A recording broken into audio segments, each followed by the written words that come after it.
I know we don't know each other too well. Not really. I heard your friend, Margaret was going to the prom? Yeah, with Brian Gunsler. They're friends from debate. Well, what are you doing Saturday? Some final papers are due. Well, do you want to go to the prom? Oh, with who? Me. Oh, I don't know. You can go with me, but spend the time with her. I don't think that's a very good idea. Why? Look, I'm gonna be late for class, so... It'll be fun. You're not gonna be weird or drink? No, I won't. Look, a lot of upperclassmen don't know who you are. But if you go to the prom, you'll be way ahead of most of your class. You want to seem normal, right?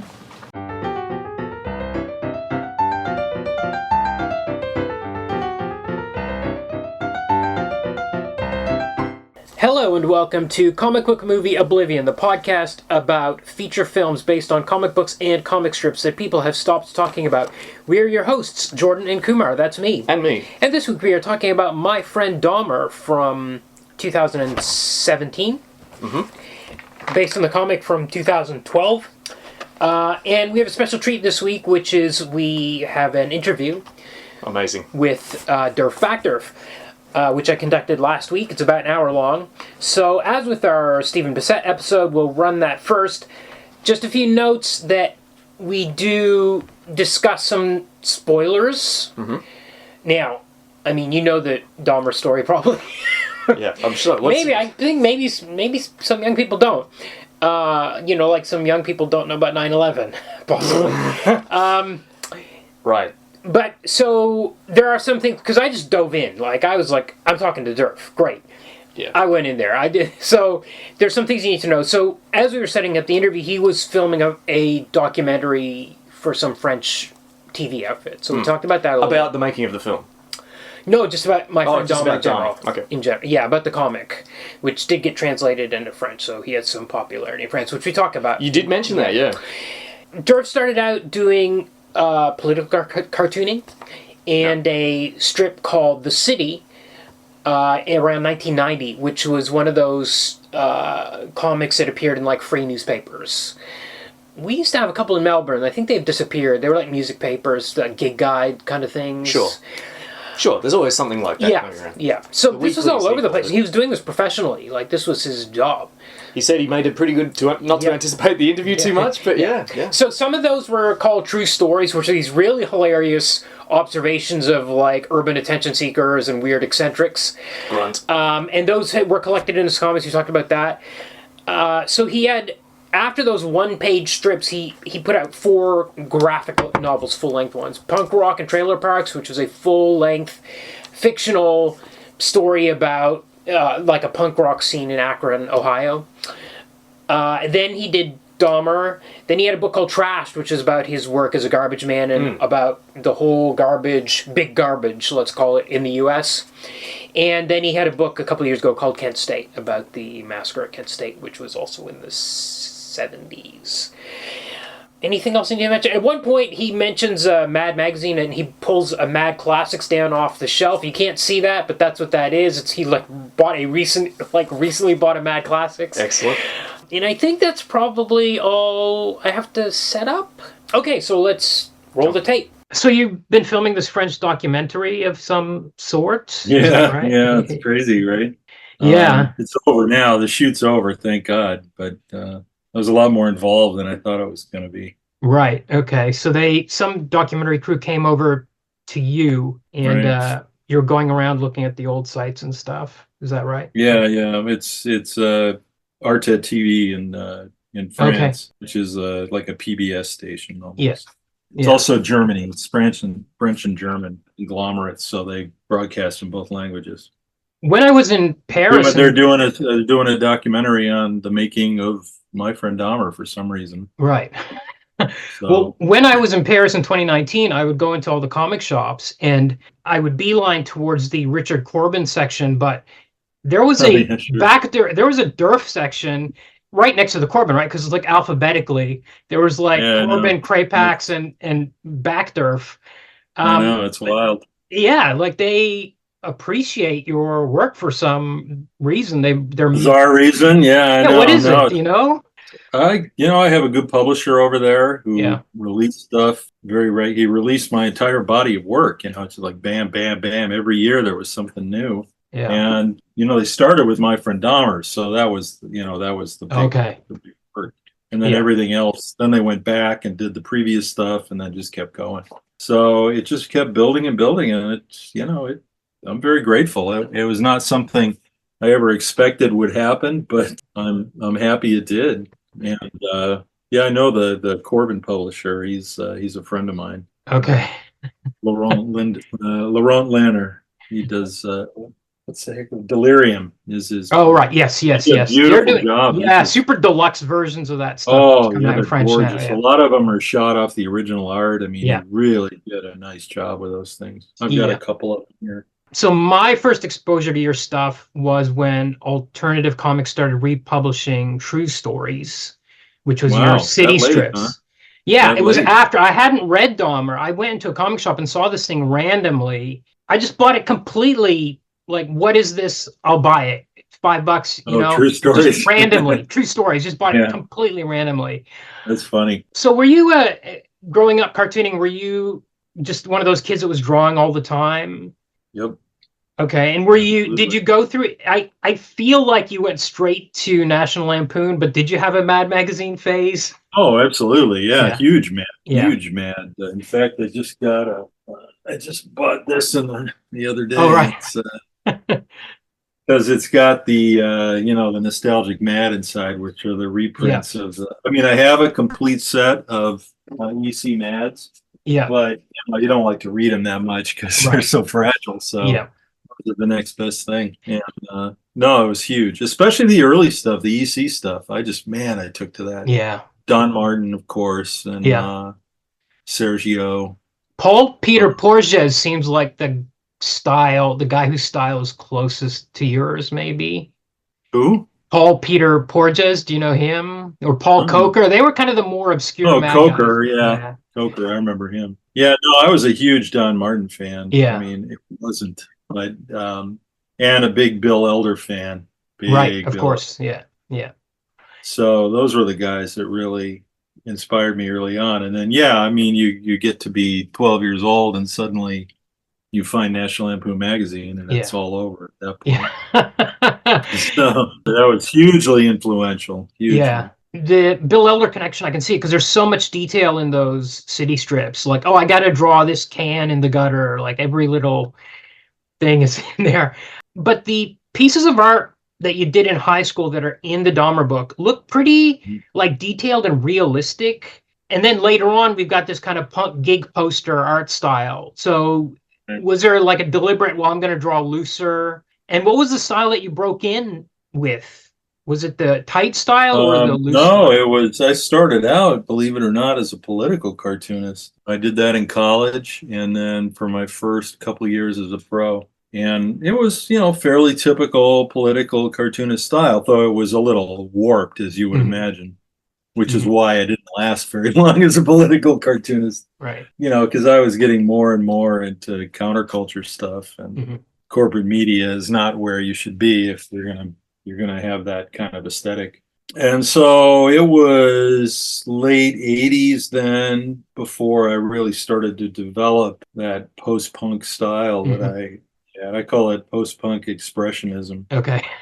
And I was just pulling stuff out of the air, and it was a long process. It took me about 7 years to develop, into quote unquote Derf or Derf of 1990. Right. Did you ever worry? Very methodical, I worked it. But did you ever worry that you were developing a style that was not saleable? Like, It's like, I knew that it wasn't mainstream saleable, but I found my way to the alt weekly press pretty early on, and it was perfectly saleable there. So, I mean, I had a lot of success there for a long time. I mean, I did that all through the 90s and made a pretty good living at it. So you were a full-time cartoonist?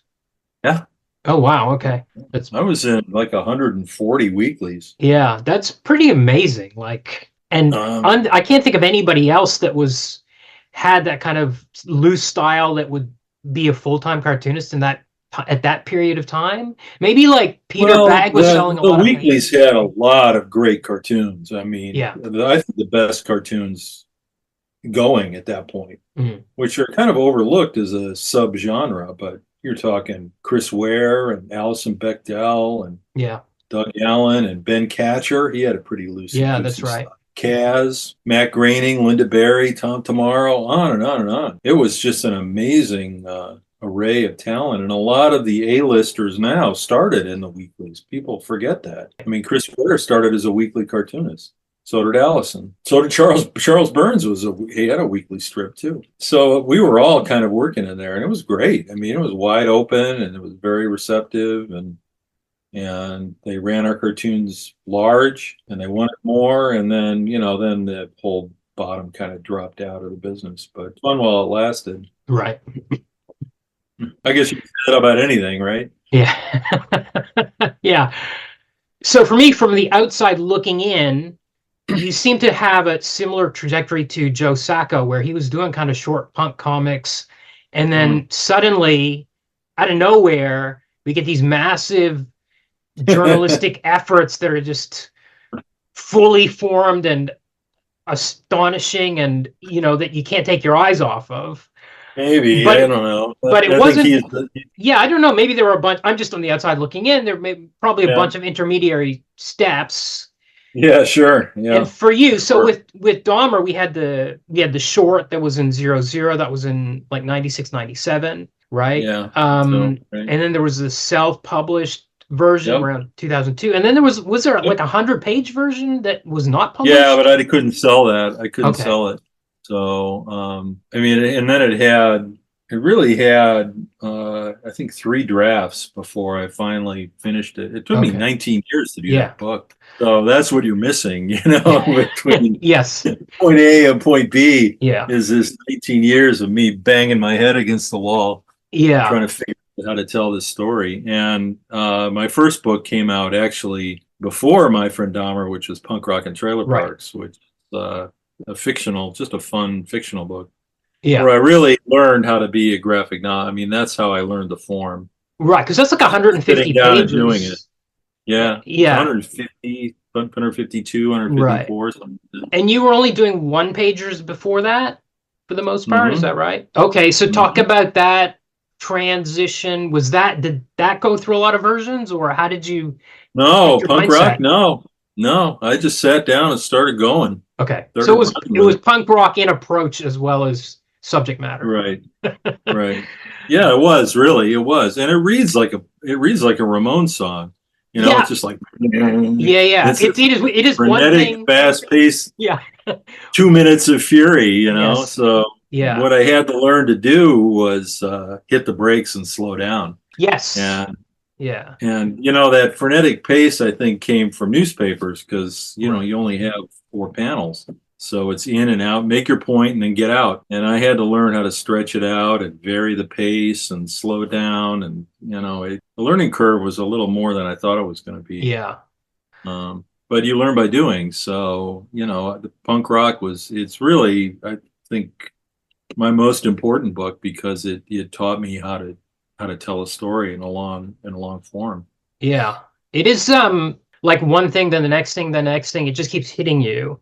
But even looking at that first Dahmer short, there's some interesting storytelling stuff in there. Like there's silent panels, and the panel of the dog skull that kind of snap cuts to a close-up of Dahmer's mouth saying, "Bah." Right. That's like a really like you only had 8 pages, I think, or 10 pages for that, but you took some time. There were some moments in there where you're like trying to capture a mood or an atmosphere. Little tiny moments. Yeah. But, I mean, I look at that and it's pretty rough. I was still very much in the cartooning world.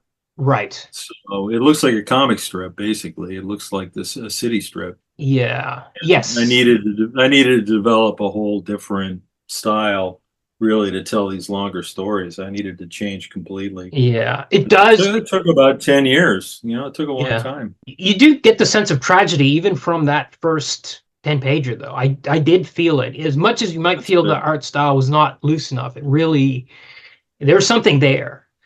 Yeah.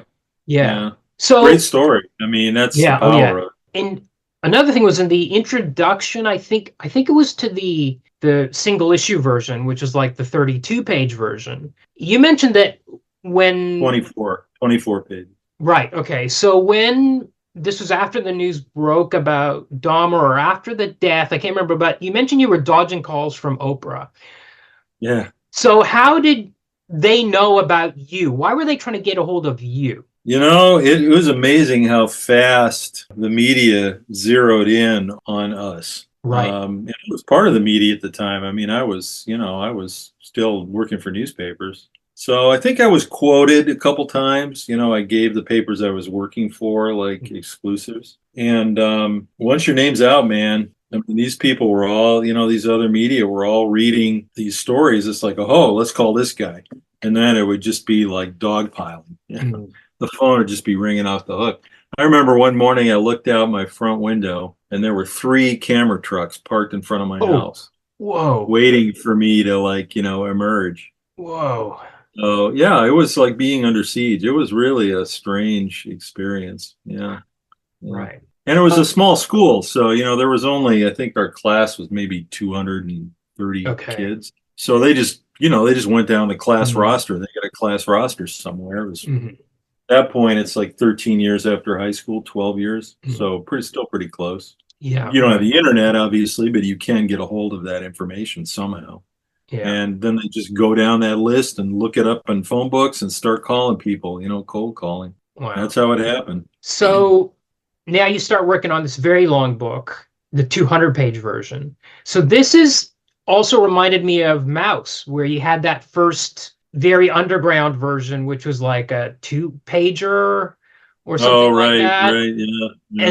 And then he did the full 200-page epic. So it seems like you needed to pin down an art style that you could keep consistent over 200 pages. This seems like it must have been the hardest part of the process. Consistent. It's not really consistent. But a lot of that book, it's really drawn over about a 7 or 8 year period because there are pages in there that are from earlier drafts that I kept. Okay. And maybe redrew like a little part of it. Okay. It's hard to tell now because for some insane reason, I've inked over my pencils. Then erased everything. Now I work with light tablets, so you have a complete set of pencils, you have a complete set of inks. But with my friend Dahmer, and with punk rock for that matter, I don't have any surviving pencils, or very few. So I can't remember really, what's what. Right. But sometimes, like on the back of the page, there'll be like a pencil page of that particular draft that I X'd out because I didn't like it, and I just turned it over and used the paper. So that's how I'm kind of able to date these things. But yeah, it's far apart. And to me, the book looks very inconsistent. Okay. I can tell what chapters I did last. Okay. Because the drawing's a little better. Like all the night scenes in the end of the book, those were done last. I was going to mention that. Yeah. That's the nicest looking chapter in the whole book. Okay. And it's a little more sophisticated and it's a little more detailed and nuanced. Where the opening chapter in the clubhouse is one of the first I did. Okay. And I look at that and I'm just like, oh. I mean, it's a very effective chapter. Yeah. The writing of it is very good, and it does what it's set out to do, which is establish this really spooky setting, obviously. But the drawing is it's abysmal. but everybody loves that chapter. So Yeah, I was going to mention about the night scene. So there are a lot of night scenes in punk rock and trailer parks as well, but they're very different in Dahmer. And you're actually doing stuff I noticed with the shadows, especially the shadows in Dahmer's face when it's not a night scene, which I didn't see anywhere in those city strips or in punk rock, or I don't know if they were later in your process of drawing, or, but I guess it ties into a whole, I mean, the thing that strikes you about the book is it feels like everything is really 100% true except the names being changed. But there are some emotional and dramatic components, like, which we didn't have in punk rock, like silent panels, big splash pages, like stop for a splash page, like the tempo is really controlled. Yeah. And it's very noir, actually. Yes, but it completely lacks sensationalism. There's no like tell-all kind of quality about it somehow, even though okay, there's one moment. So in the scene where you are in the biology lab and you're looking into the microscope, Dahmer turns his head and looks at the pig fetus. Now, that was a moment was like, well, Derf didn't notice him looking at the pig fetus. Nobody knew he was looking at that pig fetus. Like that's a moment that you had to dramatize, and it really is kind of a punch in the gut narratively. Like, it's like, what's wrong with this guy? Yeah, I mean, what I remember, of course, is I remember the biology teacher, who was a very nice lady, being really upset the next day, and demanding to know who took the pig fetus. And at the time, we're all thinking, oh, it's one of the stoners. You know, they took it just as a gag. They're going to put it in somebody's locker, you know, something like that. And then you just kind of forget about it after that. But I remember that. I remember her lecturing us at the front of the class. And Dahmer's just sitting there stone-faced. But yes, exactly. So to have him have a panel of him looking at it, which is something you didn't witness, is like a mild, it's kind of a dramatization. Of a moment. But these were all kinds of things that weren't in punk rock. This is like, well, I'm going to slow down and figure this scene out in a way. Totally different pace. Yeah. My Friend Dahmer is more like a dirge than the Ramones song, you know? More like a Nick Cave murder ballad than a Ramones song. I mean, that's the difference. But you know, that's what you have to learn how to do as a storyteller. I mean, that was a really great lesson. Something else that hit me about it, which I think is consistent, especially with Kent State and a little bit in Trashed, is it feels like a perfect storm of elements. And maybe it was part of your research, but it felt to me like in the Dahmer story, if you take out any one of those things, maybe the whole thing could have been stopped. For example, if his parents had stayed together, if there was somebody at home, even if his dad wasn't a chemist that could get him, or maybe didn't get him the acid, let's say, if that component wasn't there, maybe we wouldn't have gotten to that stage. If the cops had stopped him, even the location of the house, which you point out in a full-page splash, which is being isolated, so he's kind of free to do what he wants. If they had lived like in town, maybe it wouldn't have gotten to the stage. You know, that was fascinating to me. Yeah, no, it is to me too. I mean, they're just at every moment when somebody, particularly an adult, could have stepped up and stopped this kid in his tracks, they didn't do it. And it was either because of indifference or incompetence or not paying attention or not giving a shit or whatever. It just kept going. It's the big question of it's infuriating. I mean, there are times when you just want to scream. It's like, God, man, open that fucking trunk of that car and there's a body back there. And it's amazing. It's really an incredible part of the story. And of course it goes on, you know, when he started to kill, I mean, it was one after another when he just kept escaping detection. So it's a terrifying power that he had his whole life until finally he didn't. But In 17 bodies later. In your research, did you find anything in 1978? If they had, let's say, if Lionel had been like, "Hey, kid, you're not okay. Let's take you to a doctor," before anything had happened, let's say, or even after the first, at any stage, is serial killing treatable or preventable in terms of psychiatric medicine? Well, sure, that's a big question. I mean, I don't think he ever would have been normal. No. I think the best possible outcome for him was to be doped up on antidepressants and living in his dad's spare bedroom. Yeah. for the Or rest of maybe his even life. institutionalized. Maybe. Some I don't know that he degree. was fairly lucid. Okay. I don't know that he would be, but certainly doped up. Yeah. Yeah. Doped up and emasculated, maybe, not able to have a boner or anything. Mhm. And that's a fate he gladly would have accepted over what, Yeah. but Yeah. that's not what happened. Yeah.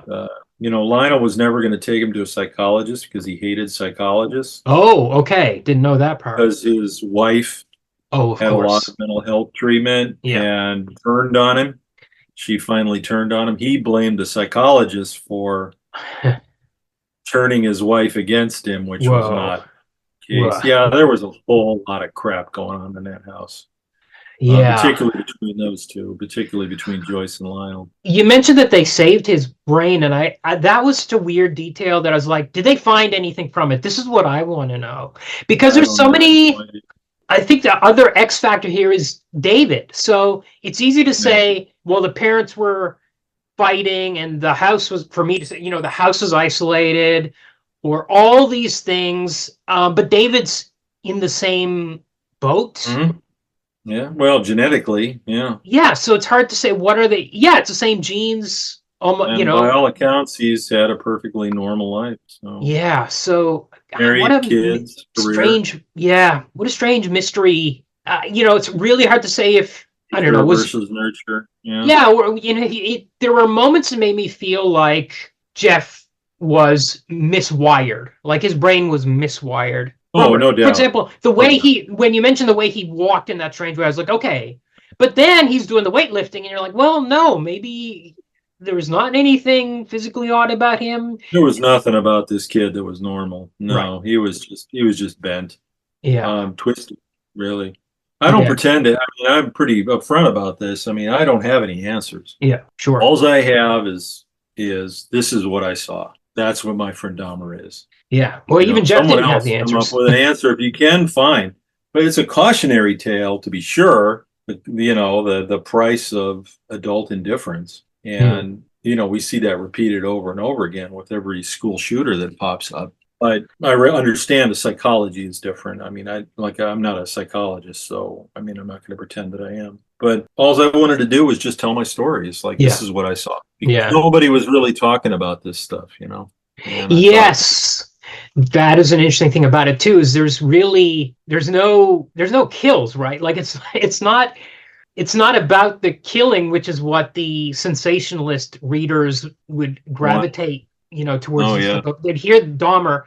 I was very surprised when that 2022 version came out on Netflix, or 2023, that I was really kind of like, okay, my friend Dahmer's got to be the last word. Of course, no, we're in the murder podcast era, and it's almost like there's more hunger for that kind of material.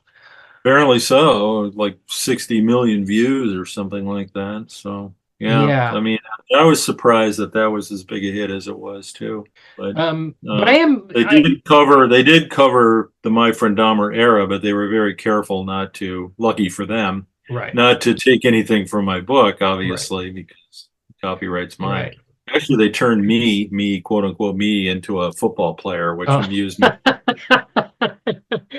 Well, I will say the me of you in the movie, which is skipping way ahead, we haven't gotten to the movie yet. The me of you in the movie also, like, did girls ever flirt with you because of your drawings?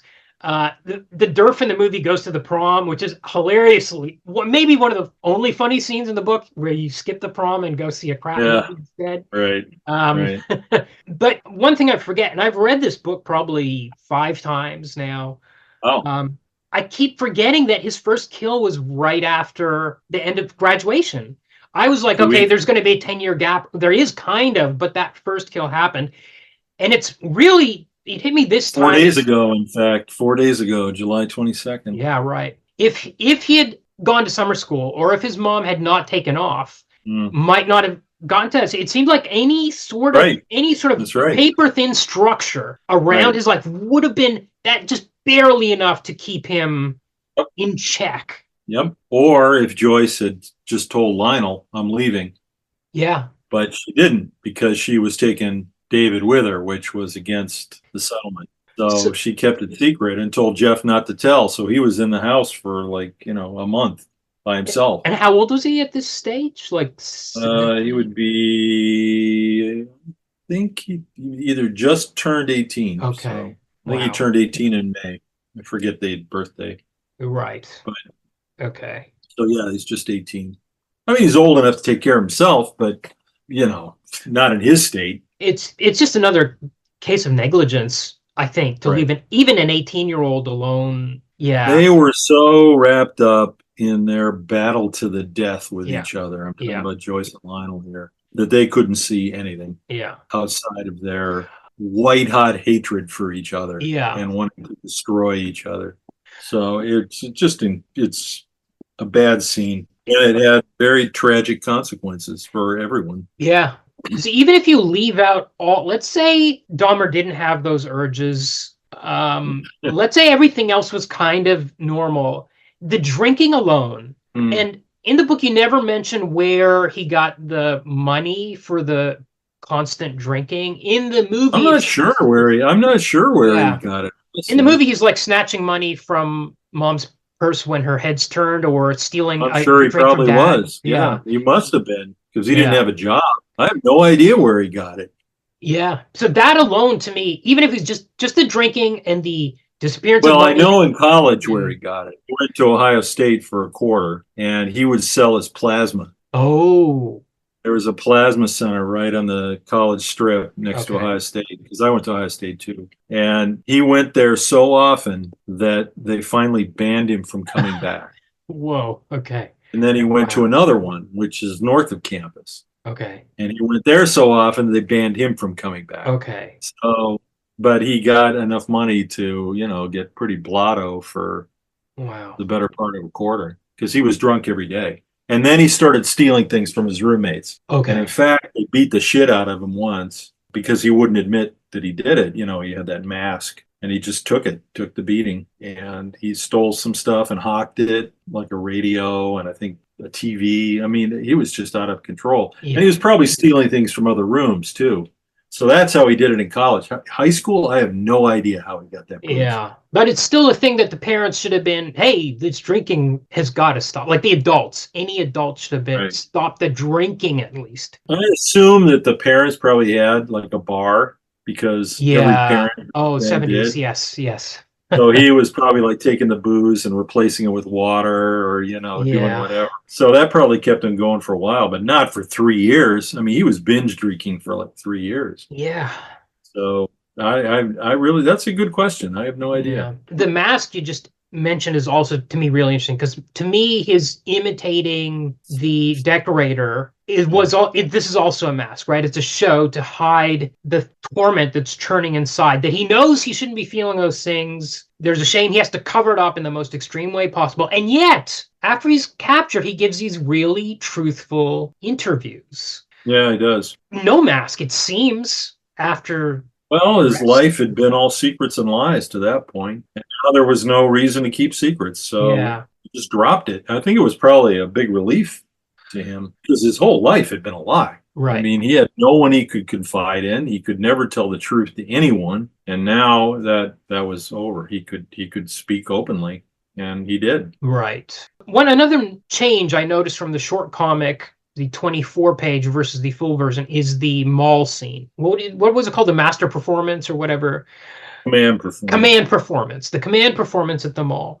There's a very different mood between the two versions, because in the short version, I feel like Derf doesn't really express his doubts or creepiness about it, whereas it's much more pronounced in the full version. Now, is this a question of space or? Yeah, space. I mean, it's a short story. So, I mean, I had as much. That's the great thing about graphic novels. It was so liberating when I finally started doing them, is I had as much room as I wanted, and I could stretch things out and indulge the story and take as long as I wanted to shape it and tell it. And you see that in that mall scene. That would be a good example of me taking advantage of that. Yeah, because I fully explored all of the conflicting feelings I had. And I remember that, we thought it was going to be a blast, and then it turned out to just get creepier and creepier and creepier until the end of it. We just wanted to get the hell out of it. Yeah. In fact, a couple of the guys, which I don't really show in the book, they left early. They were just like, this is gross. Yeah. So I stayed till the bitter end, but because I think I got to drive him home. Yeah. But it was it was a strange day. So this leads into another question, which was, how was he able to seem normal? Because sometimes he's in band, he's on the tennis team, he's not repeating grades, right? So he's passing his classes. Yeah, he's passing his classes, or they're shoving it through, which I think it's a little bit of both. Okay. Yeah. There's a whole Mondale. He didn't really start to get out of control, which as I show in the book, which was difficult to pull off to show this progression. He didn't really get out of control until junior year. And I have that in the book where suddenly you just smell booze on him all the time. Okay. And it was like, wow, that's right. I was like a total Boy Scout, just a straight arrow. So I didn't drink, I didn't smoke.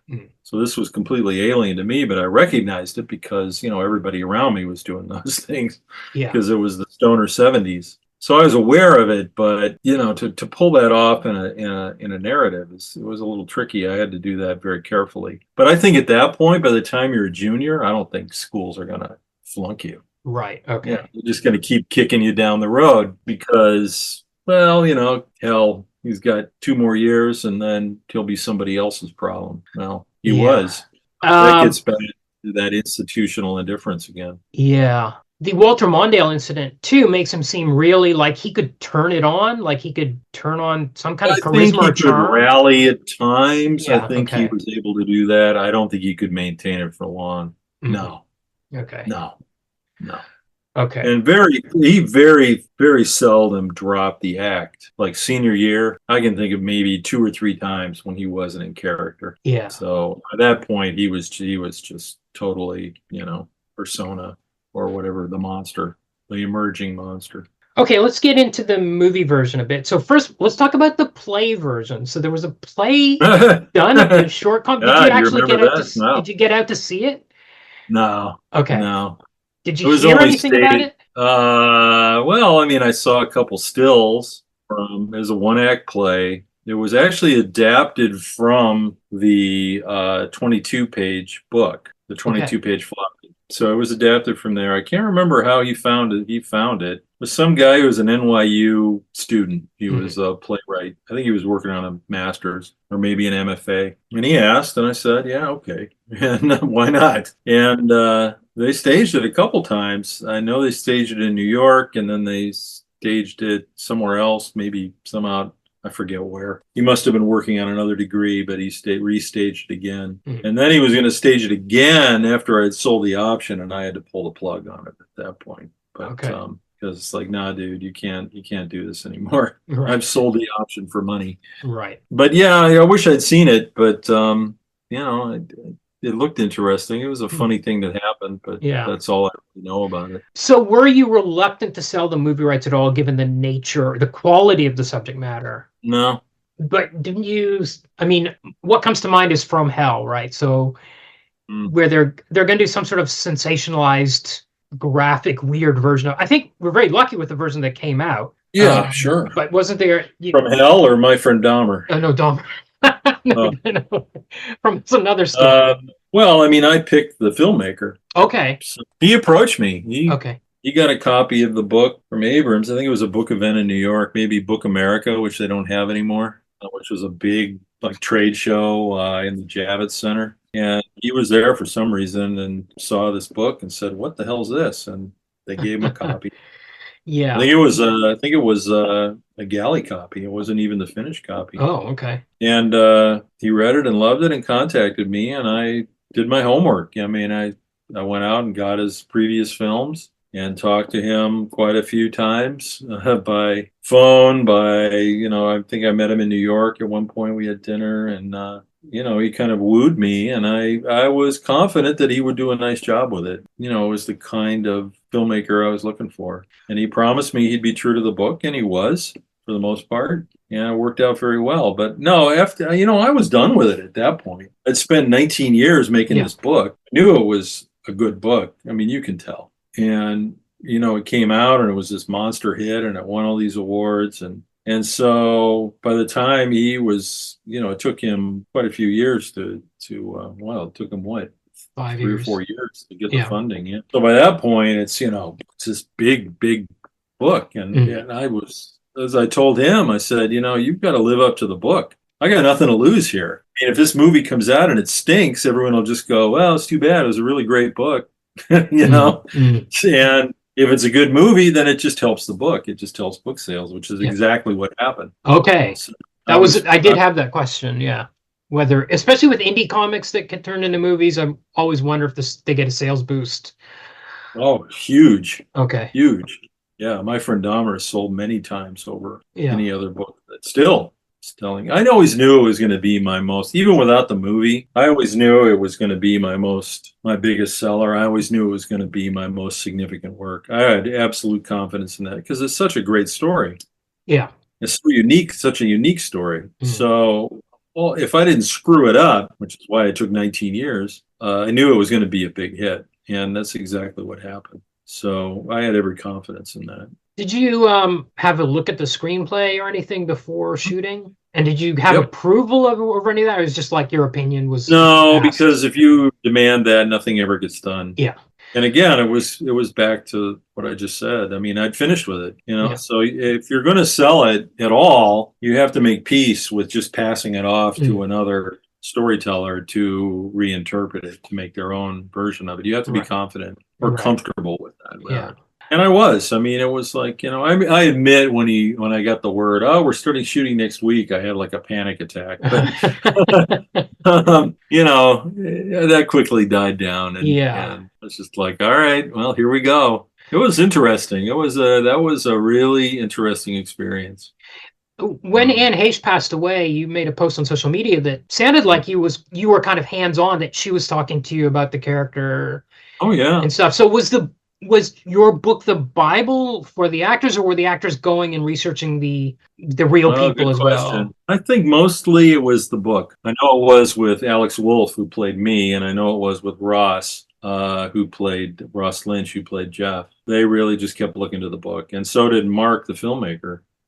He just kept, they all kept copies of the book right there with them and would refer to that. So that was really what they went to. Yeah. Right. So it occurred to me, as soon as the movie starts, like the first hurdle they have to overcome is the comic has the first person retrospective narration. Right. And they don't have that we don't get a narration from Derf 20 years in the future saying this happened. Nope. Yeah, that was a decision that Marc made. I understand why he made it. He was worried that it would be like, Stand By Me, that film with Rob Reiner film. And I was like, well, I mean, there have been what about Goodfellas? That's a narration from the future. And that's no one ever said, well, let's Stand By Me. So I think I understand why he made the decision. I would not have made that decision, because you remove an entire narrative thread. You remove that voice of clarity, future, that he can pull things out. And at that point, it just becomes presentation narration, Yeah. Like they're just recreating what happened. And it's up to the viewer to place it in context and give it some clarity, which I think is, maybe it works, maybe it doesn't. I think there are some moments that are like, Derf he's wearing that National Lampoon t-shirt, right? Yeah. And then when he sees Dahmer acting out, he's like, this is hilarious. And he goes up to the guy and invites him over to their table in the cafeteria. And it made perfect sense because of the National Lampoon shirt. In a way, like my mind was like, okay, I get this guy, and he's inviting this guy over as a mascot. There were things that really added up in that way. And that only works if you know what National Lampoon was, though. That's true. So. That is true. Yes. If you do, you understand immediately what my sense of humor was. Yeah. But if you don't, it's a complete mystery. So that's kind of an age thing, which I guess is the way any movie is interpreted. Yeah. The differences of generations are pretty extreme. But there were a lot of like changes that I thought like worked. Like the opening is on the bus, and Jeff jumps out of his seat to look at the doctor, Vincent Kartheiser. Yeah, that's a nice scene. Like he can't just sit normally on the bus. He has to get up and watch this guy. That was kind of okay. This is saying the same thing that the book was saying in the way that it can without the narration, right? There are scenes in the movie that are right out of the book. Yes, absolutely. They just work beautifully. Yeah. I was very happy with those. A couple scenes that don't work as well. The mall scene's a little weak because they just didn't have the budget to recreate the mall. I was always envisioning something like Fast Times at Ridgemont High, Yeah. But that was filmed in an actual mall in 1980, 81 or 82. So that was period. Yeah. That stuff's gone. So you'd have to recreate it. Yeah. And you'd need, $10 million to build that soundstage. So it's too bad, but that's indie film too. But I thought he did the best he could with the budget he had for that scene. But that scene was tough. Yeah, absolutely. So I've seen the movie maybe 3 times now. Good God. The first time when it first came out, I really didn't like the finale in the driveway where Dahmer's about to come out and kill Derf.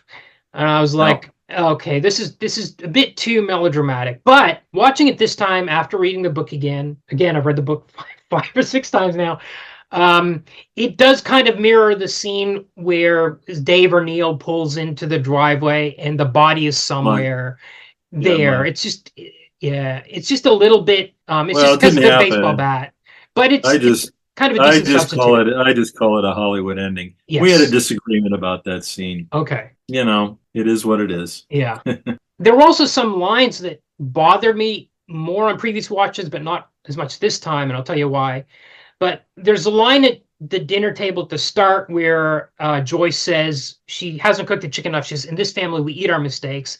Yeah, and the scene in the prom photo where he says, stand closer to her, don't worry, she won't bite. And I was like, okay, this is a bit too much. But reading the comic again, there's the scene with LSD video where the narration from the video kind of matches exactly dramatically where we are, where we should be in Dahmer's life. Like if you see your friends in trouble, that kind of thing. So that's that's an actual transcript from that movie, by the way. Yes. But you staged it in a way that it's like at that moment it's a commentary. That has a dramatic commentary. Sure. So it's like, okay, we can stretch a little bit those bits, But there's some additions like the friend who's into Neil Sedaka and trying to get him to tickets to the concert in the movie. Oh, right. In the book, in the footnotes, there was somebody who had kind of a relationship with Dahmer and was wondering if they could have saved Dahmer some. Oh, right. Yeah. One of the gay kids at school. Yeah. So, there were a couple kids who hung on in Dahmer's orbit after we dropped him. And they were kind of the class. I mean, honestly, they were the class freaks. One was Lloyd Figg, who was definitely class psycho. And there was this other guy who was obviously gay, even though he hadn't come out. No one had in high school. And he stayed in touch with Dahmer. And actually, Lionel barred both those kids from the house later. That's Figg because he was a psycho and he was stealing stuff.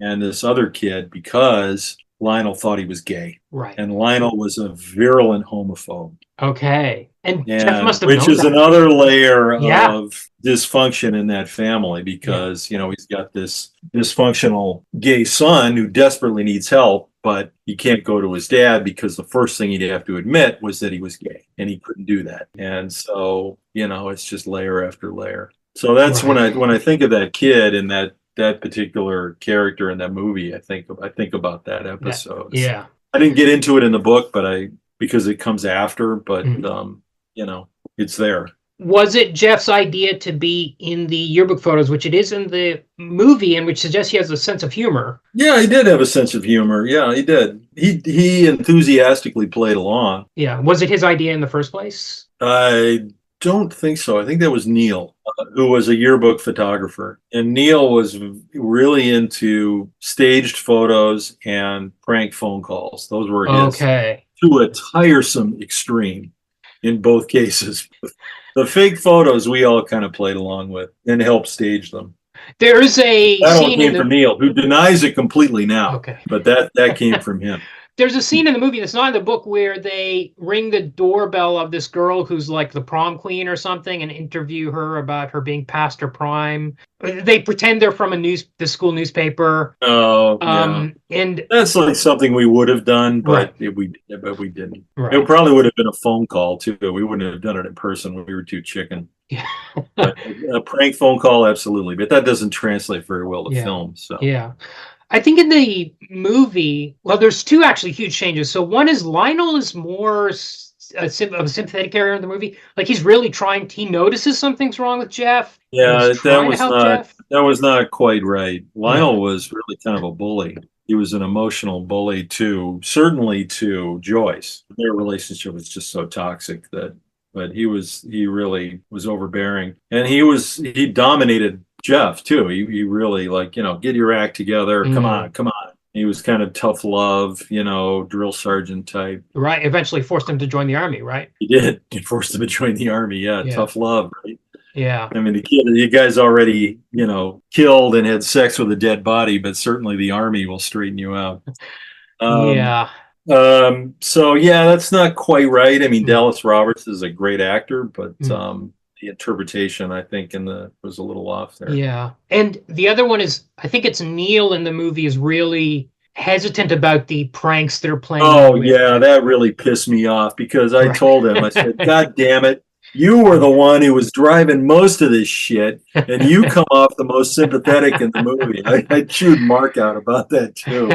Like, it was all Neil, man. Yeah. But Neil insists it was all me, so, that could be just station. But he was certainly not hesitant. That is no way. Okay, well, let me just ask one last nerd question about the movie. There's a prop in the movie, which is Derf's notebook, which has your drawings in it. Do you know how they made that prop? Yeah, I do. Yeah. They originally approached me and said, can you do some drawings for us like you would do in high school? And I just said, dude, I can't draw that poorly anymore. I'm incapable of doing that. And I said, there's a high school. I didn't think I could send them to my high school, but there was a high school in West Akron called Firestone High, which is where Devo went to school, and Chrissy Hind and Paul Mavridis and all these great counterculture people. I said, go to Firestone, talk to the art teacher and say, who's your best art student, and hire them to do it, because that'd be a great thing on their resume. It'd be really fun. And that's what they did. And it was a senior, a girl, and she recreated all those drawings. Yeah, it was really crazy. And I had this, when I was a teenager, I had drawn this mural on my walls in magic marker, and it covered all four. It was like one of those obsessive things. It was all like Ditko, universes and some other stuff that was thrown in there, little Roger Dean. I can't even remember now. And they had her recreate that mural on the house they were using in town to be my house. Okay. It was an empty house. And so she recreated this mural, probably did it a lot quicker than I did. It looked great. And what cracks me up about that is that my mom still lived in my house that I grew up in. The mural was still on the wall. So in the same town, there's two identical, trippy murals that are connected to, my friend Dahmer. It blows my mind. But that's how they created all that stuff, and she did a really good job with that. And the drawings are great. Amazing. Yeah. Okay, so let's say you never met Dahmer and you didn't do that book. Would we have Trashed and Kent State anyway? Yeah. Oh, yeah. You would run into like a heavy research phase of your career. Right. Trashed was the other story that I had in my back pocket based on experience. And there are a couple earlier versions of Trash too. So it's the same process. So I always had that. And, it was a great story, and it's completely different, obviously. But that would have come along, yeah. I mean, those books probably would have sold less because they would have My Friend Dahmer beforehand, but I still would have done them. And can you tell us about your secret project that you're working on nonstop at the moment? Anything about it? I can't really. I haven't announced it yet, but it's like a 280 pager. So Whoa. it's another Kent State. Wow. Yeah, I know. This is my last one, I think. This is my last big boy. Okay. I'm gonna scale it back just because I want to do books more frequently. Yeah. So yeah, it's coming together. I'm down to like the last few pages of the pencil draft. So that's where I'm standing right now.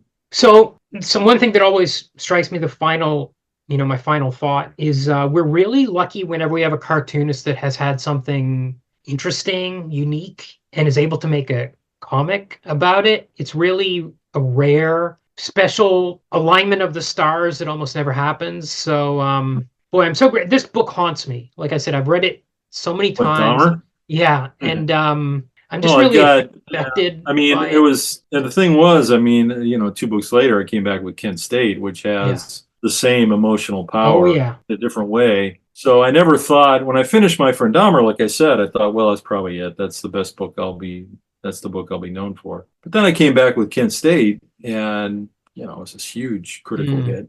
So that was a gift, really. I mean, it's a question of, again, just going to this great story and not fucking it up. It's really the key there, and just let the story do the work and deliver a really compelling book. But actually, Kent State has won more hardware than My Friend Dahmer, so it doesn't have sales, obviously, but it's won more awards. That's the one. Well, if you remember my episode of Deconstructing Comics, I choked up a couple times talking about Kent State because both of these books are about preventable deaths, really, when it comes down to it.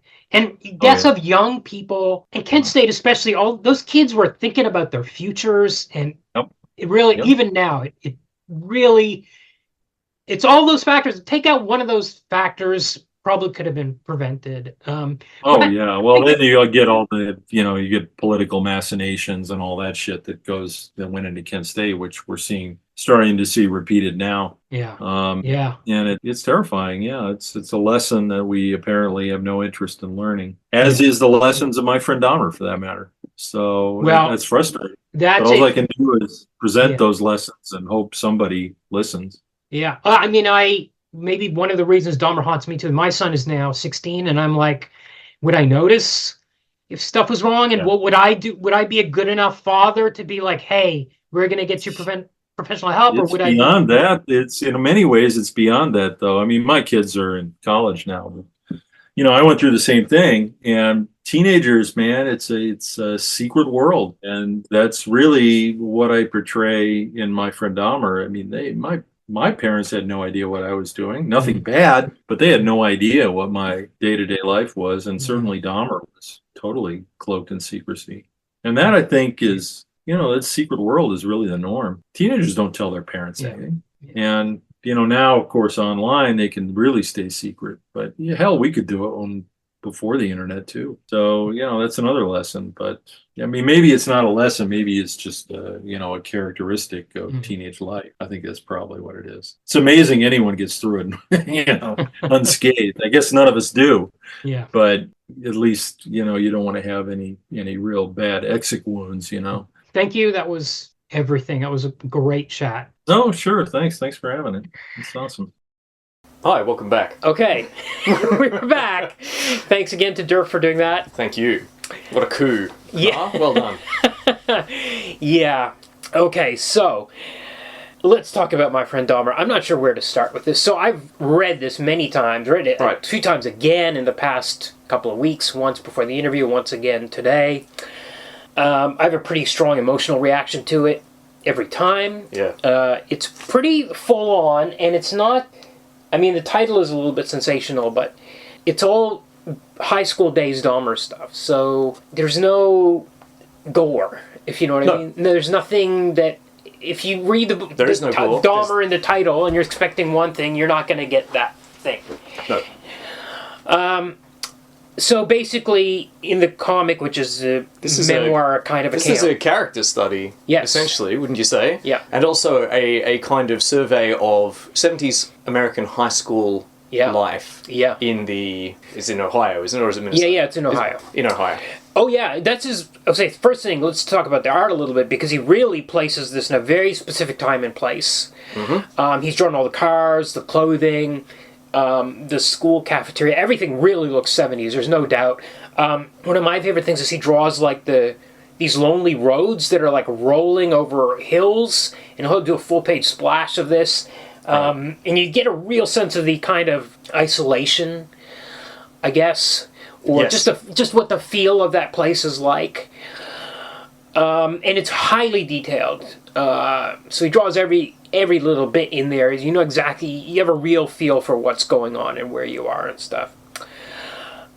You do need to know who Dahmer is before reading it.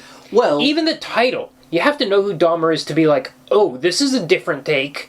Or, I mean, there's so much foreshadowing in the book or through dialogue. It's like, if we knew, Yes. I think you do need to know who Jeffrey Dahmer is. I think it's enough to know that he's a serial killer. I think you also need to know that he was a necrophiliac and a cannibal. He does. The thing is that... Okay, I'm going to be completely honest. I knew of Jeffrey Dahmer. Yeah. I knew he was a serial killer. Yeah. I knew he killed young men. Yeah. That's all I knew. Okay. And I can say, from experience, you can read this book only knowing the basic facts about him. And it's, as you say, that there is so much foreshadowing. Yeah.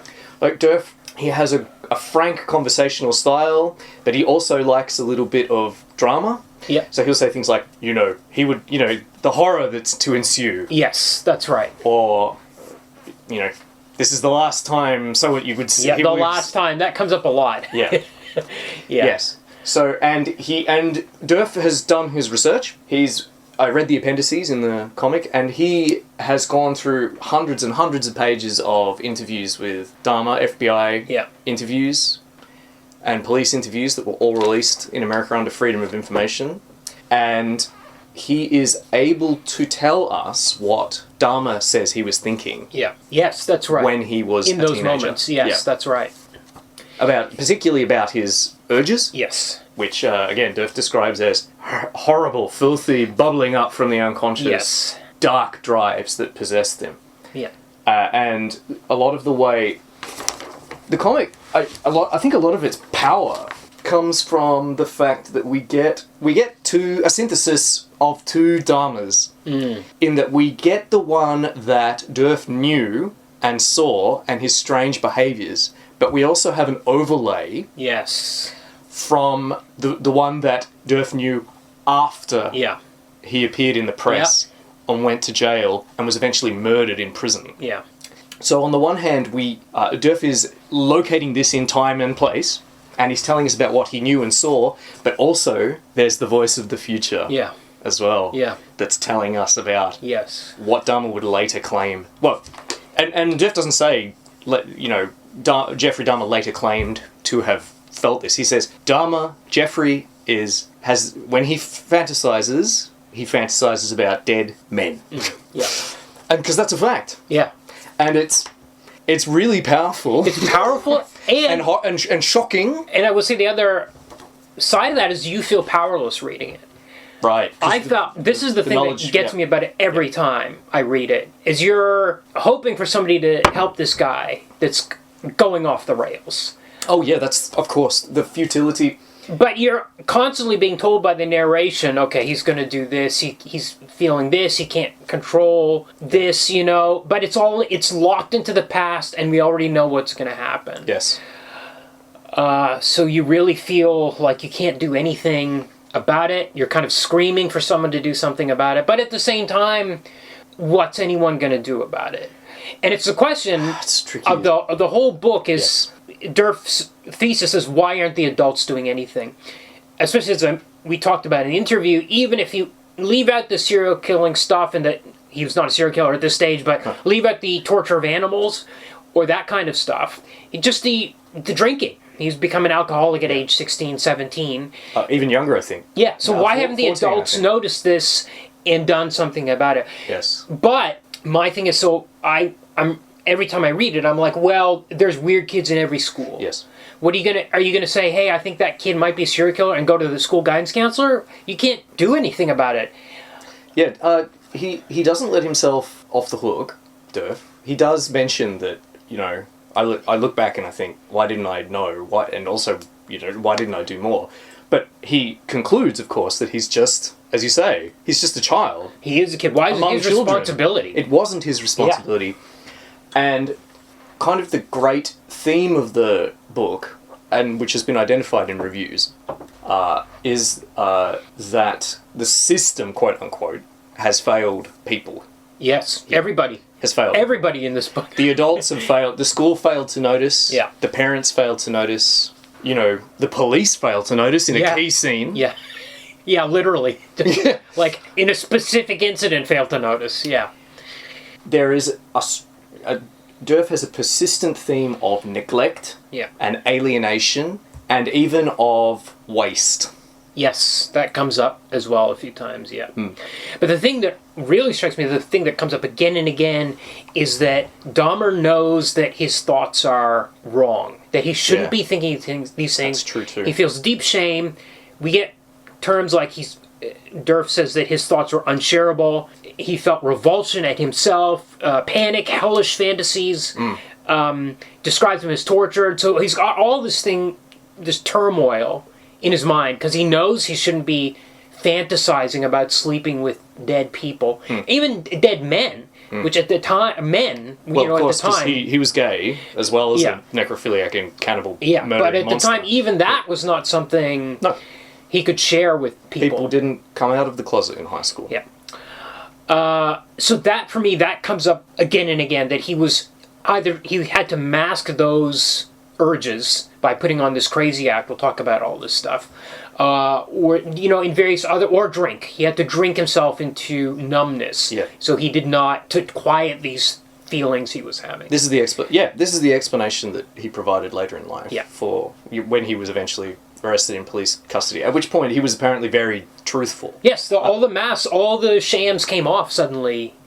And as Derf said, he had nothing left to hide. But again, you wish that he'd been able to tell somebody about this when he was 15. Well, I mean, of course. But the point is that he couldn't. Yeah. Not only he couldn't, but no one was listening, right? Yeah. Not to excuse his acts, which were terrible. Yeah. But, part of the imagery in the book is that Dahmer almost isn't alone in his experience. Yeah. There's something uniformly alienating and terrible about the experience of being young in an overcrowded high school at a time when authority was uninterested in you and your problems, when everyone was wrapped up in their own lives. Yeah. The alienation of adolescence is a common theme in fiction and non-fiction. I can see right here on your shelf, Black Hole. This book reminded me a bit of Black Hole. Yeah. Yeah.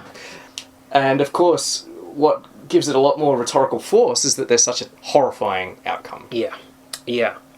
So we start with the animal dissolving scene, as I put it in my notes. So it's basically... prologue, right. So there's prologue, some kids come across Dahmer. Dahmer has a dead cat, which he picks up roadkill, and he takes him to his shed, which he calls the hut, and he puts them in jars and then dissolves them in acid over a period of months or weeks. Yes. Just because he wants to see what's inside them.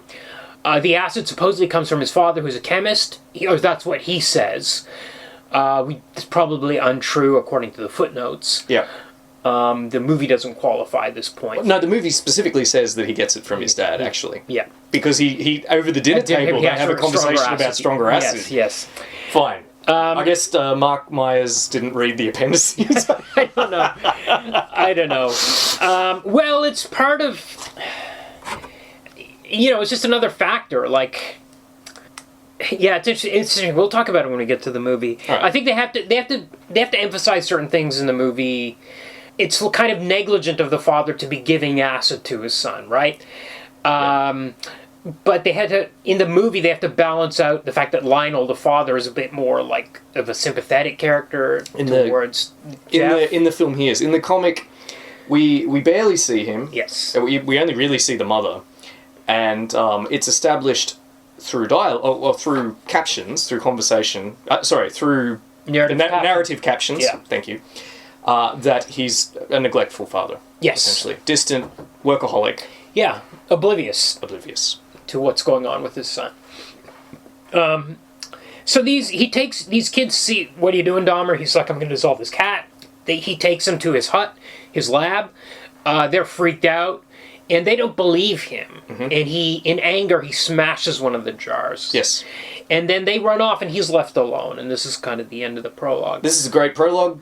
Oh, God, yeah, it's a common to many serial killers is cruelty to animals. Yes, in youth. In youth, correct. Yeah, correct. Although he doesn't seem to have.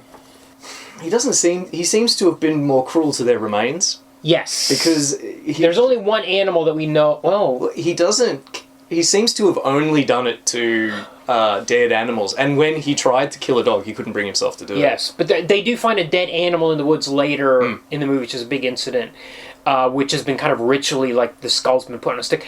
But there's a cut scene, which is in the digital version, yes, which is, there's this other class freak, Fig, and Fig had a habit of running down animals deliberately in his car, and Dahmer was offended by this. Yeah, interesting. It is interesting. So mutilating corpses, yes, but not torturing animals. Fascinated by the insides. That will come up again when we get to From Hell, which is another serial killer book where we get some speculation because we don't know who Jack the Ripper was. Right. But there's a whole thing where he opens up animals as a child, and then when he kills people, he sees light coming out of them, and there's a lot of that kind of stuff. In here with these animals. Excellent prologue. Prologue is microcosm. We kind of get everything about Dahmer's story in there. Yeah. And some quotes from Dahmer about friendships. We get some quotes about the only friendships I had were in school. After that, I didn't have any friendships, or I had a normal social life. Those things proved to be not true over the course of the book. So he himself had a skewed view of what his life was like at this time, I think. Yes, but I mean, I feel like the key elements of the story are in there. His inability to persuade them that what he was saying. Yeah. A burst of rage where he smashes the remains. Yeah. The stench. They flee. He's left alone. Beautiful drawing of him alone, kind of in the woods, in shadows. Yeah. Yeah. Aloneness, disbelief. Anger, furious action, and grotesquerie. Yes. It's all there. It's all there, yeah. Yeah, so we start out in junior high. So he's come out of elementary school into a junior high, and he's gone from being shy to what Derf describes as a social invalid. He's just become totally silent in these junior high years. This goes pretty quickly, the junior high period, which is, I guess, 3 years. There's a moment where he's watching a jogger from the school bus. Watching him, we have to assume, lustfully. Now, then we get to this, I think we're getting a little bit older here. We get a bit of his home life. He has the father, as we mentioned, who's the chemist. Derf mentioned that his father was also a chemist. He mentions and that they knew one another socially, their parents, yeah. Yep. He mentions that Mom, Joyce, was unsatisfied being a housewife, but also was damaged. You know, she's got her own mental health problems. But then he says that there were many damaged housewives around at this time. He's got a kid brother, Dave. It's quite interesting because throughout the book, we get parallels between Derf's life or other people's life and Dahmer's life, and they're parallel, or there's not much difference. So you're always asking questions: what caused this to happen? You could say it's the damaged mom, but there were lots of damaged moms around, and Dave is in the same environment. True, but I feel like in some of those comparisons, we get a clear difference between a kind of harmonious, or what we would think of as average. Yes. Home life with average nagging, take the dishes out, take the bins out, unstack the dishwasher, etc. Families sitting, talking to one another, and then in contrast you have the silence, the screaming, the fights. The fights. He actually will go from one scene to the next. Like, he has this scene where he's cleaning the driveway with his brother. They have a fun play fight out there. Mom calls him in for dinner. Yep. They have a family. He sits around, he watches football. Dad comes in, how's the game? Yes. Very common kind of normal functional interactions. Then we'll cut to the same, next scene, next page. It'll be the Dahmer house. Dahmer house, and there'll be absolute screaming matches. And Jeff will be, like, crying in his room. Curled up in a ball in darkness. Yeah. While the parents are utterly wrapped up in their own problems. Yeah. They're completely self-absorbed with their squabble and their disintegrating marriage. Yeah. On top of the fact that Dahmer's mother has some sort of serious mental issue. Yeah. As well as being a typically kind of frustrated housewife of the period. She also seems to be taking a lot of medication. Having seizures. And having seizures. Since the time of Jeff's birth. When she was pregnant with Jeff, she started taking medication, and that medication started giving her seizures. And immediately my brain was like, oh, has something chemically gone wrong with Jeff? Impossible to know. Impossible to know, yeah. And Dave came later. Not the meaning Dave came later, and she's on the same meds, right? Dave vanishes. He vanishes from the narrative, and Derf explains. I didn't know him. Yeah. So he's not. So he's not in the story. Here. He says that he's not in the story because I didn't know. Which is good. Yeah. It's good that there isn't this attempt to claim that the book represents absolute truth. Rather, we're getting the guy that he knew, overlaid with these insights that come later in life. Yeah. So we get Derf and his friends. Now, in the book, they are band nerds and self-described. This is how Derf describes them as advanced placement brains. So they're like smart guys, but they love pranks, especially Neil. Well, maybe not. It's not so clear in the book, maybe, but in the interview, he was like, Neil was the big prankster. Neil was a big prank guy. So they're not drinking or doing drugs or anything like that. They are studious kids who play pranks. That's how they get their kicks in this small town. Derf especially is into National Lampoon. He brings it up a couple times, how he wants to get the new issue or something like that. Yeah. Kids are walking around talking about Monty Python and stuff. There's kind of real placement in time with some of these little bits and pieces. There's a guy at the school, so we get a bit of an overview of the kids at school. There's a guy named Fig, who's a real crazy, this is an overweight dude, weird hair, weird clothes, and has massive outbursts. Yeah. Strange behavior. Now, Dahmer is sitting quietly most of the time, especially in the junior high years. He's not calling any attention to himself. So Fig is the one that's getting noticed by the teachers, because he's doing stuff. He's stealing stuff, obviously, from people. He's flipping tables, flipping food in the cafeteria. Yelling and screaming, and we see teachers having to hold him down. Yes. Yeah. So, obviously, he's the one that the teachers are going to, let's look at, deal with that guy. Dahmer's just sitting there at this point. Yeah. But that changes. That does change, yes. Dahmer starts... He shoots up in high school. He shoots up in height. He puts on muscle. His dad bought him weights, presumably because he wanted to turn his son into a jock. Eventually, he did force him to join the army. Yeah. But he has an odd walk about him. He has an odd gait with his arms straight at his sides. And he has a kind of mask. He shows no emotion on his face. He's trying to contain all that stuff that's churning in his mind at this point, age 15. Here's another of those great parallels. We get a scene of Derf looking at this girl's butt as she walks by. He's 15. He's like, I can't stop thinking about girls' butts, or I'm just a horny 15-year-old. I can't control myself. What he says, the hormones. And meanwhile, we know what's going on with Dahmer, and I think this is around the scene where he fantasizes about having the jogger dead in his bed. Having total control. Total control, but he doesn't know where the urges came from. We get his words. He just knows they're wrong. Yes, and he has them, and he doesn't know what to do about it. He has to just maintain a mask. Don't let anything out, because it might slip out. But he has another coping mechanism. Yes. What we assume is a coping mechanism.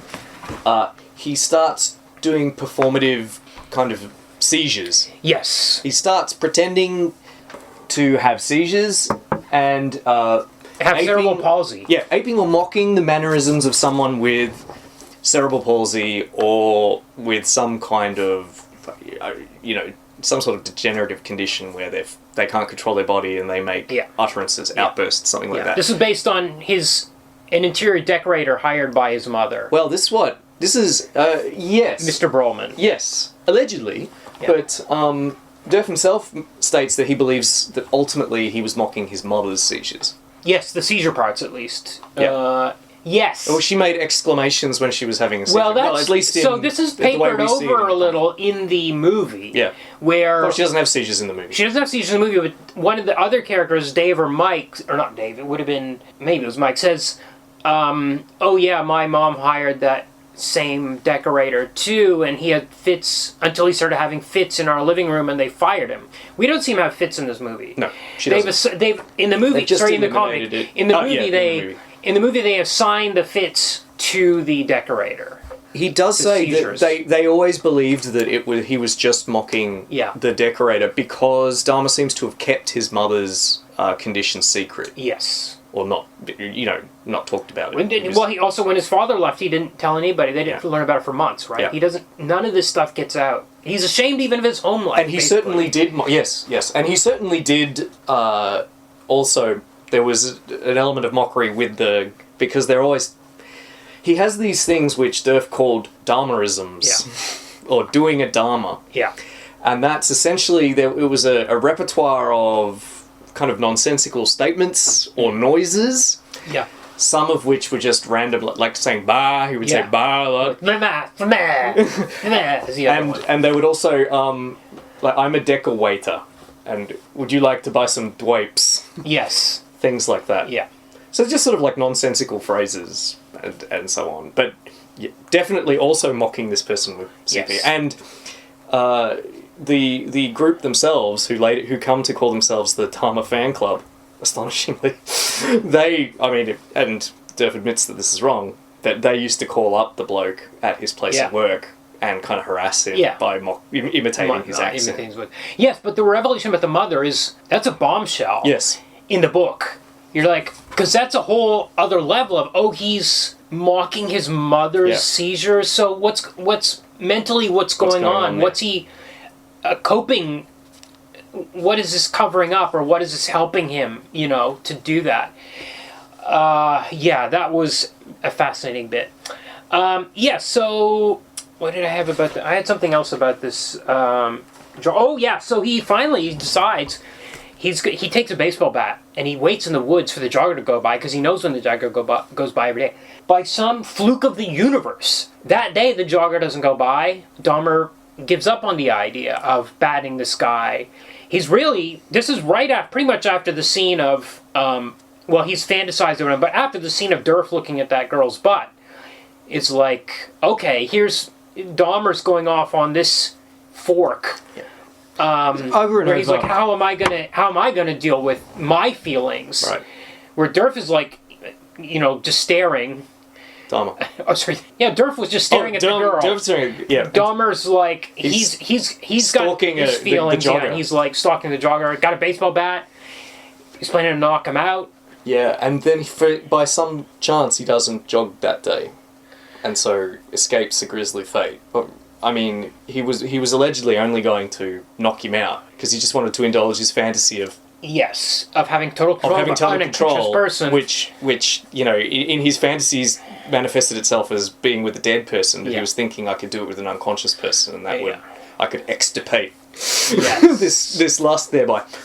But again, this is one of the strong themes of the work, which is that this is another kind of like lost opportunity because the Dahmer we see in this book over and over wants to avoid giving in. Yes. He's numbing his feelings with the alcohol. The alcohol, he's numbing the feelings. Yes. He doesn't go out again. Yeah. To wait for the jogger. Yeah. He where was I going? There are more. He doesn't when he feeds the dog hot dogs. He trains a neighbouring dog to trust him so that he can take it into the woods, kill it, and mutilate it. And at the moment, the crunch moment here in the narrative, he can't bring himself to do it. He looks in the dog's eyes and he can't do it. And it's a killing field. We see the skulls of all the other animals he's collected out there. I mean, it's fucking macabre. Yeah. But he didn't kill those animals.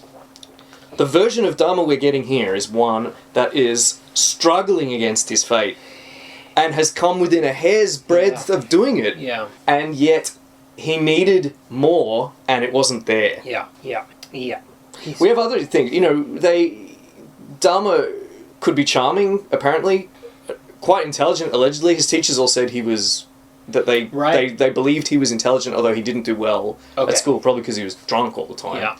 But they believed he was intelligent. And he was able to charm, in an amazing scene in the comic, he was able to charm his way with his fellow students into the Vice President of America's office. Yeah, into Walter Mondale's office. Walter Mondale. Yeah. In the film, they meet him, They have a conversation, this hilarious scene where they shake hands. That apparently didn't happen. They just watched him work at a distance. Yeah. But they were in his office. Yeah. Derf says that this is a reflection of the kind of skills he had to hone in order to keep his secret life secret. That's right. Yeah, exactly. And he says that he writes, when I think about this story, the story of how Dahmer could talk his way into the second highest office in the land, I just think, what a waste. What a waste, yeah. Yeah, that trip he specifically mentions Dahmer was able to rally occasionally, and he didn't drink on that week they were away in Washington. I have real questions about his alcoholism. Like, I don't know how it works. Can you just go off for a week and just be functionally? The fact that he was young probably helped. Yeah, maybe. And okay, so we have this group, the Dahmer fan club, but they kind of are like, this guy's a weirdo. He is the mascot. He's not really a friend. Derf mentions how they would drive past his house to go to like a movie or something. They would never stop. He was never asked to join the group. He's quite honest here. Yeah. Dahmer was... even though the book's called My Friend Dahmer never seems to have really been his friend. Yeah. He was the closest thing to a friend, I would say, before Fig, before they leave, and then Fig takes over. Sure. But they, as you said, they call themselves the Dahmer fan club because they're enamored of his antics, the fake seizures, the expectorations that he does. You know, like, I'm a decorator, all that sort of stuff. Yeah. And he. Derf provides art on one page of a drawing he did for the school magazine or the school newsletter, where it's a picture of, I think, the band or of a group of figures, and they're all of them are saying yes. There's about 24 Dahmerisms all floating above their heads. But yes, they sort of adopt him, but it's there's something weird about it, and they kind of know. They know, yeah. He's not really their friend. It's a sort of not cynical, but not sarcastic, but not sincere. Yeah. I guess he's a figure of fun. Yeah. There's an irony to calling themselves the Dahmer fan club. But you wouldn't have the guy over to your house. Yeah. That kind of. They call themselves the Dahmer fan club, but they're not. He's not someone that they're happy to pick up when they're driving to somewhere else. Yeah. Not really their friend.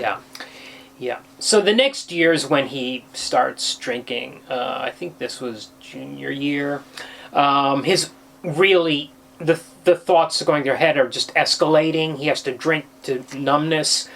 There's a amazing dramatic moment here with this LSD video that they're showing in school. He's been out in the parking lot drinking.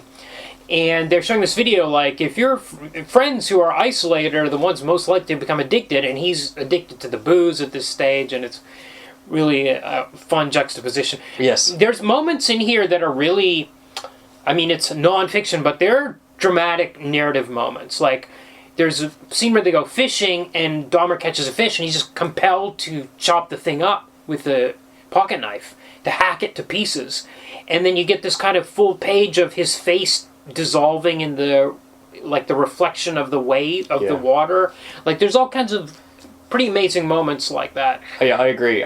Sometimes that also there's at the start of that story, that vignette, we have a picture of the lake they're fishing in, a full page splash, and the lake looks like a skull. Yes. Yes. Yeah. Great touch. Yeah. And Derf will often draw as you say, there's a lot of detail in his drawings, but the people are also frightening looking. Yeah. Especially Dahmer. Yeah. I've seen it described as flesh-like robots in reviews. Yeah. And Dahmer's face, we'll often see it in close-up. A panel with just his face, and there'll be sweat. Yes. There'll be bared teeth. Yes. And shadow. Yeah. Yes. Yeah. Shadow covering the face. Yeah. Yeah. So you get a real sense of the nightmarish potential. Yeah. One of this person. One of my favorite panels is at the very close to the end when Joyce says she's leaving. So she's going to leave this 18-year-old alone in the house. She's taking his kid brother and moving to another state. Yeah, so she's violating the custody agreement that she has with the father, Lionel. So when she breaks this news to him, there's a panel that's skewed at a weird Dutch tilt. And you see this wall art on the background, which is all these swirls. Now, in a Japanese comic, let's say, like a manga, you would get a swirly background around the character to demonstrate their emotional turmoil. Yep. He's sneakily put in this wall art, this decorative wall art behind him, and angled it, giving us this weird angle to kind of portray what's going on in Dahmer's mind as his mother reveals this to Absolutely. And we're told in narrative captions that this is his greatest fear, to be alone, because when he's alone, there's no break on his urges, as it were. Yeah. He's left alone with them. Yeah. Another scene I want to mention, because it isn't in the movie, and it's only 2 pages, is there's somebody in the school band trips on the sidewalk, falls down, hurts himself. Dahmer starts laughing uproariously at this guy's pain. Yeah. So it's not just... It's a lack of empathy, right? Yeah. He was not diagnosed with sociopathy. Yeah. But that's common to sociopaths. The lack of empathy, the lack of genuine emotion, and the desire for control. Yeah. For control over people, especially in sexual situations. Yeah. So the fan club comes up with this prank to put Dahmer in all the yearbook photos. In every group, they're going to sneak him into the group, and it'll be hilarious. And so they do this, and they put him in the Royal Honor Society photo as well. That's the specific one. And there's a moment when, after they've developed the photos, the, yearbook supervisor comes in, sees Dahmer in the photo where he's not supposed to be, and uses a black marker to scratch at his face. And Derf tells us... This is a famous photo now. Yeah, because it says symbolically it represents everything about it. And he reproduces the actual photo. He doesn't draw it. He reproduces the photo with the blacked out face. And that's a chilling moment to me, too. The attempt to just erase this weird kid. Yeah. Or you can read multiple. You can see what you want. You can see whatever you can imagine in that. Yeah. That chilling image of a blacked out face. Yeah, exactly. Among a sea of smiling children. Yeah. Or just he becomes invisible. And he's become so invisible he murders 16 people in 4 years. 17, yeah. 16 in 4 years. 17 including the hitchhiker. Yes, that's right. So we get a bit more about the drinking. He never drinks at home. He only drinks at school. An amazing statement. Yes. It is safer to drink at school than at home. Yes. And another amazing statement is Derf wonders, he says, after the numbing effect of the booze wore off, those must have been terrible nights. And he's kind of speculating about how he dealt with it when the booze wore off and he was at home trying to sleep. We get an overhead shot of him in bed in the darkness, trying to sleep. Because he couldn't drink at home. Can only imagine how he must have felt. Yeah. It doesn't feel good when the booze runs out. Yeah. Yeah. So they come up with the next prank. I want to say in the movie they call it the final prank. But they do call it the command performance as well. They call it command performance both times, but in the movie it's specifically called final. But in the comic, we don't know it's the final until they do it. And at the end of it, they're like, it just peters off and there's not another one. It's something goes wrong. So what it is they basically get a bunch of guys to pitch in money to pay Dahmer. Which, looking back now, this is enabling money, right? This is going to be booze money. He's going to be spending it on booze, Yeah. They they get a bunch of money. They say, go to the mall and do one of your spaz shows at the mall. So they go over to his house to pick him up. He's like, I got to get my stuff. And they're like, stuff? And he comes back with a six-pack, which he downs the whole six-pack on the drive to the mall. And Derf is a bit shocked by this. Yeah, we're told in narrative that this is the point when he realizes that there's something seriously wrong. Yeah. And you have to remember, these guys, the pranksters are straight. They're very straight, right? So they're not drinking at all. Straight edge, yeah. Straight edge, yeah. So, anyway, so Dahmer... But he also points out that Dahmer doesn't really seem drunk. Like, he just seems to... Well, he has great control. Yes. He has great self-control. Yeah. He's just... I can just imagine him walking with that very cautious, kind of deliberate tread that the very drunk do when they're trying not to appear very drunk. Yeah. I can just see it. And the teachers are just oblivious. You're saying half the time the teachers are... We get narrative captions again. The teachers half the time are getting stoned with the kids. Yeah. Or they were just checked out. Inattentive, uncaring. And the school was crowded. Of course, the population had increased enormously after the Second World War. So the school had teenagers from various kind of like districts, from different towns, all together. And it was overcrowded. Presumably the teachers are overworked. Yeah. Dahmer's quiet. Yeah. Yes, exactly. Except when he's doing his seizure carry-on. Yeah. They're just, as you say, they just don't care. Yeah. So they take him to the mall. He goes for 2 hours. He freaks out people in the mall, like just people, casual customers, people walk around the mall. He just goes up to them and goes, this is bleh, routine, and knocks stuff over and stuff like that. Yeah. But it starts out funny, and then it starts to turn dark somehow. In some inexplicable way, it's like, okay, we've gone too far with this. It's 2 hours of this stuff going on. And Derf at the end of it is like, well, this was weird. And then he tells us in the narrative captions that this is the last time the fan club ever did anything. Yeah. Basically. I get the impression that this is really the last kind of time they hung out. Yes. Or at least Derf spent time with Dahmer. Yeah. He's just got sick of the whole thing. Yeah, and then Dahmer starts hanging out with Fig, who is the real class freak, the guy who's dealing weed, but is having all those outbursts and stuff. Yep. He ends up in like the bottom circle. The fan club was at least keeping him on some sort of level, just slightly above rock bottom. Now we have the moment where Derf in the present wonders if any of us were in any danger, and he thinks, well, serial killers usually only kill strangers, but he's not so sure. He's not 100% sure. And then this is the scene where we get the dog carcass is found in the woods with the skull ritualistically put up on a stake. Yeah. Well, I mean, they find a dog nailed to a tree, I think is what they say, right? Yes. And maybe some skulls on... Well, the skull is on a stake and the body is nailed to a tree, that's right. Yes. I'm thinking of the drawings in there. Yes. Yeah. And, again, no one ever suspects Dahmer of any involvement. He stole the pig fetus from the lab. That's not learned until he's captured. Yeah, for decades. Yeah. He's the one that's putting out in this big property. It's not on in his house. It's not in the property that he lived on. It's on a big kind of like property owned by like a tire magnate, Firestone tire magnate, and it's classic. He's not suspected. In fact, no kid is suspected. This is just classic America. They think it's satanic cults. Yeah. Because Americans just like cult mad. Yeah. They always just think there's Satanists running around putting dogs' heads on poles. It's just the dumbest shit. Yeah. And again, another chance, we're told, lost. Yeah. Yeah. Yeah. Another step on the making of a murderer. Yes. Right? The prom happens. Somehow Dahmer gets a date. Some girl's friend... They arranged it. Some girl's friend asked her to go with Dahmer so that she could come. Yes. So this girl could come. She was a younger person. She couldn't go to the prom unless she was invited. Yeah.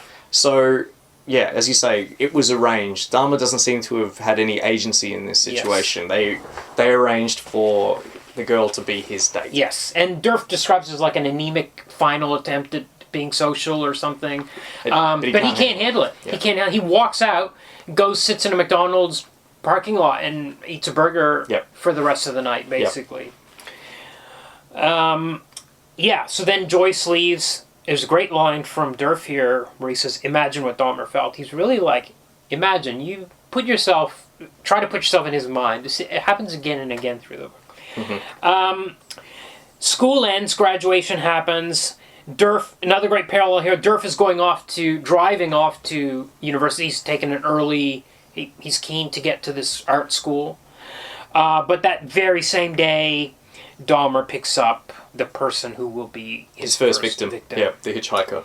Yes. Yeah. And at this point... Oh, and the graduation, by the way, there's a sign that says, congratulations and good luck for the future outside the school. Amazingly, like, dramatic, ironic moments. The C is, like, dangling off, like, it's like... The C on congratulations is, like, falling off the sign. It's really amazing.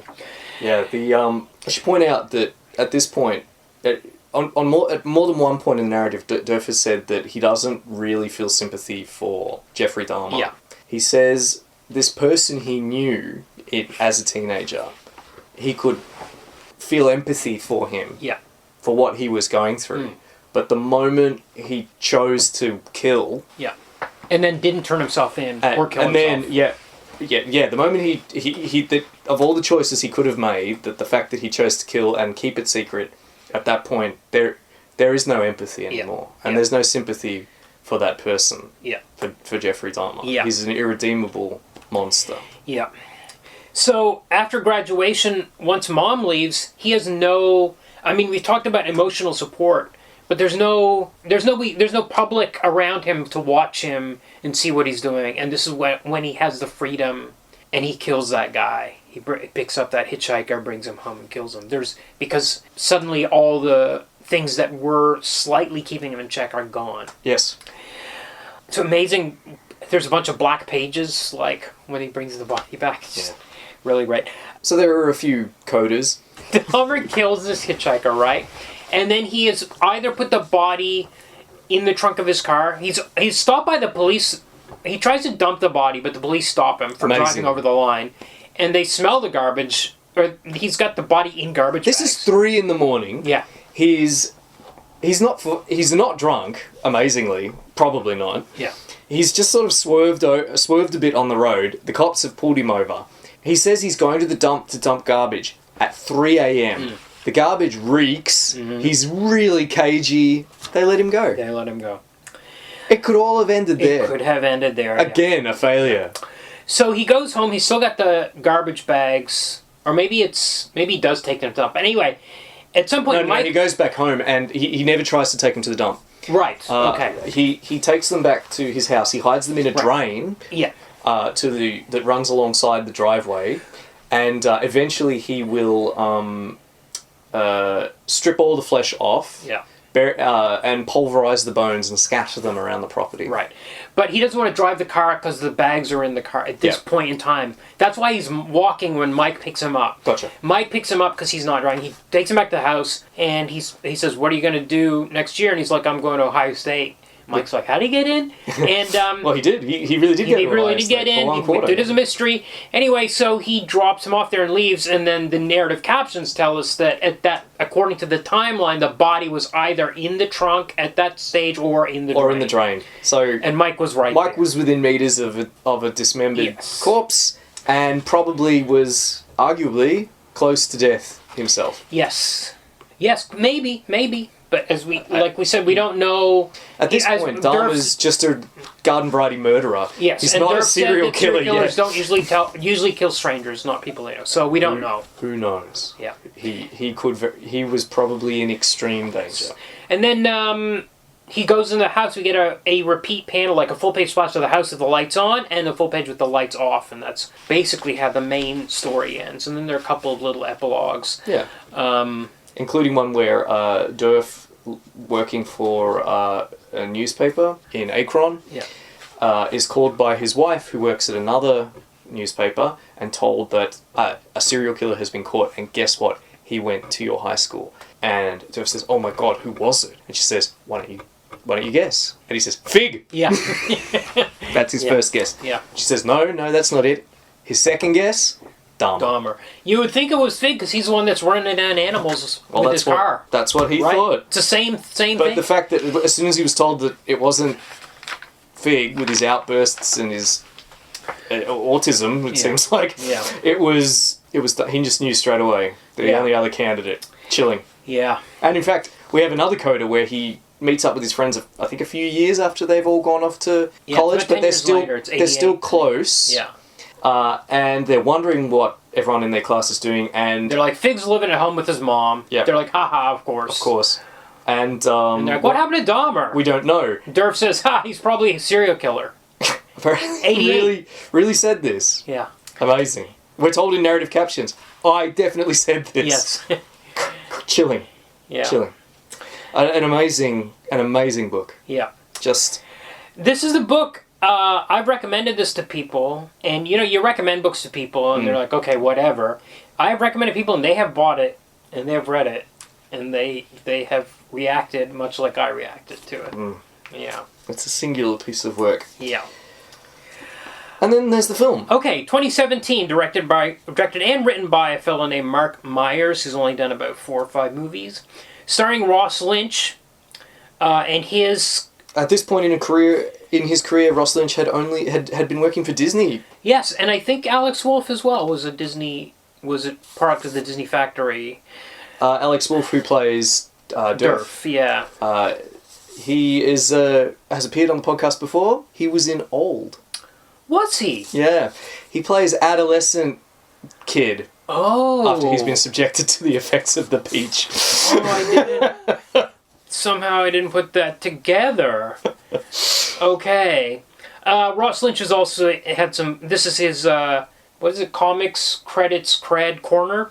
He was a voice in Ultimate Spider-Man, and he was also in Chilling Adventures of Sabrina a few years Oh, really? after this. He plays Dahmer, of course. Dahmer, yes. By the way, so I want to mention, right out of the gate, so we have covered this movie on Deconstructing Comics. Right. I listened to that episode, I made an error in it. Okay. Because I said there was a character introduced who, like, cuts himself and has a gun and, like, is doing drugs. Like, this character's in the comic. No, it's Fig. It's Fig. Yeah, He's been changed. He's been changed from the curly-haired, cardigan-wearing behemoth into a kind of... the stoner very dealer. Well, I think he's like a metalhead, but this is a bit early for metal. Yeah. But I think the filmmaker's going for an archetype here. He reminds me of Eddie Munson from this 4th season of Stranger Things. Did you see that movie with John Cena called, like, Blockers? It was supposed to be Cock Blockers. He plays a drug dealer, like teen drug dealer in that. I think, unless I'm mistaken. Right, but there you go. Even if you are mistaken, it's an archetype. Yes. Right. The camo wearing he's wearing kind of looks like an army jacket. Yeah. He's got long hair. Yeah. If people were listening to metal people were listening to metal in the late 70s. Jeffrey Dahmer was listening to metal in the late 70s. He allegedly liked Black Sabbath. Right.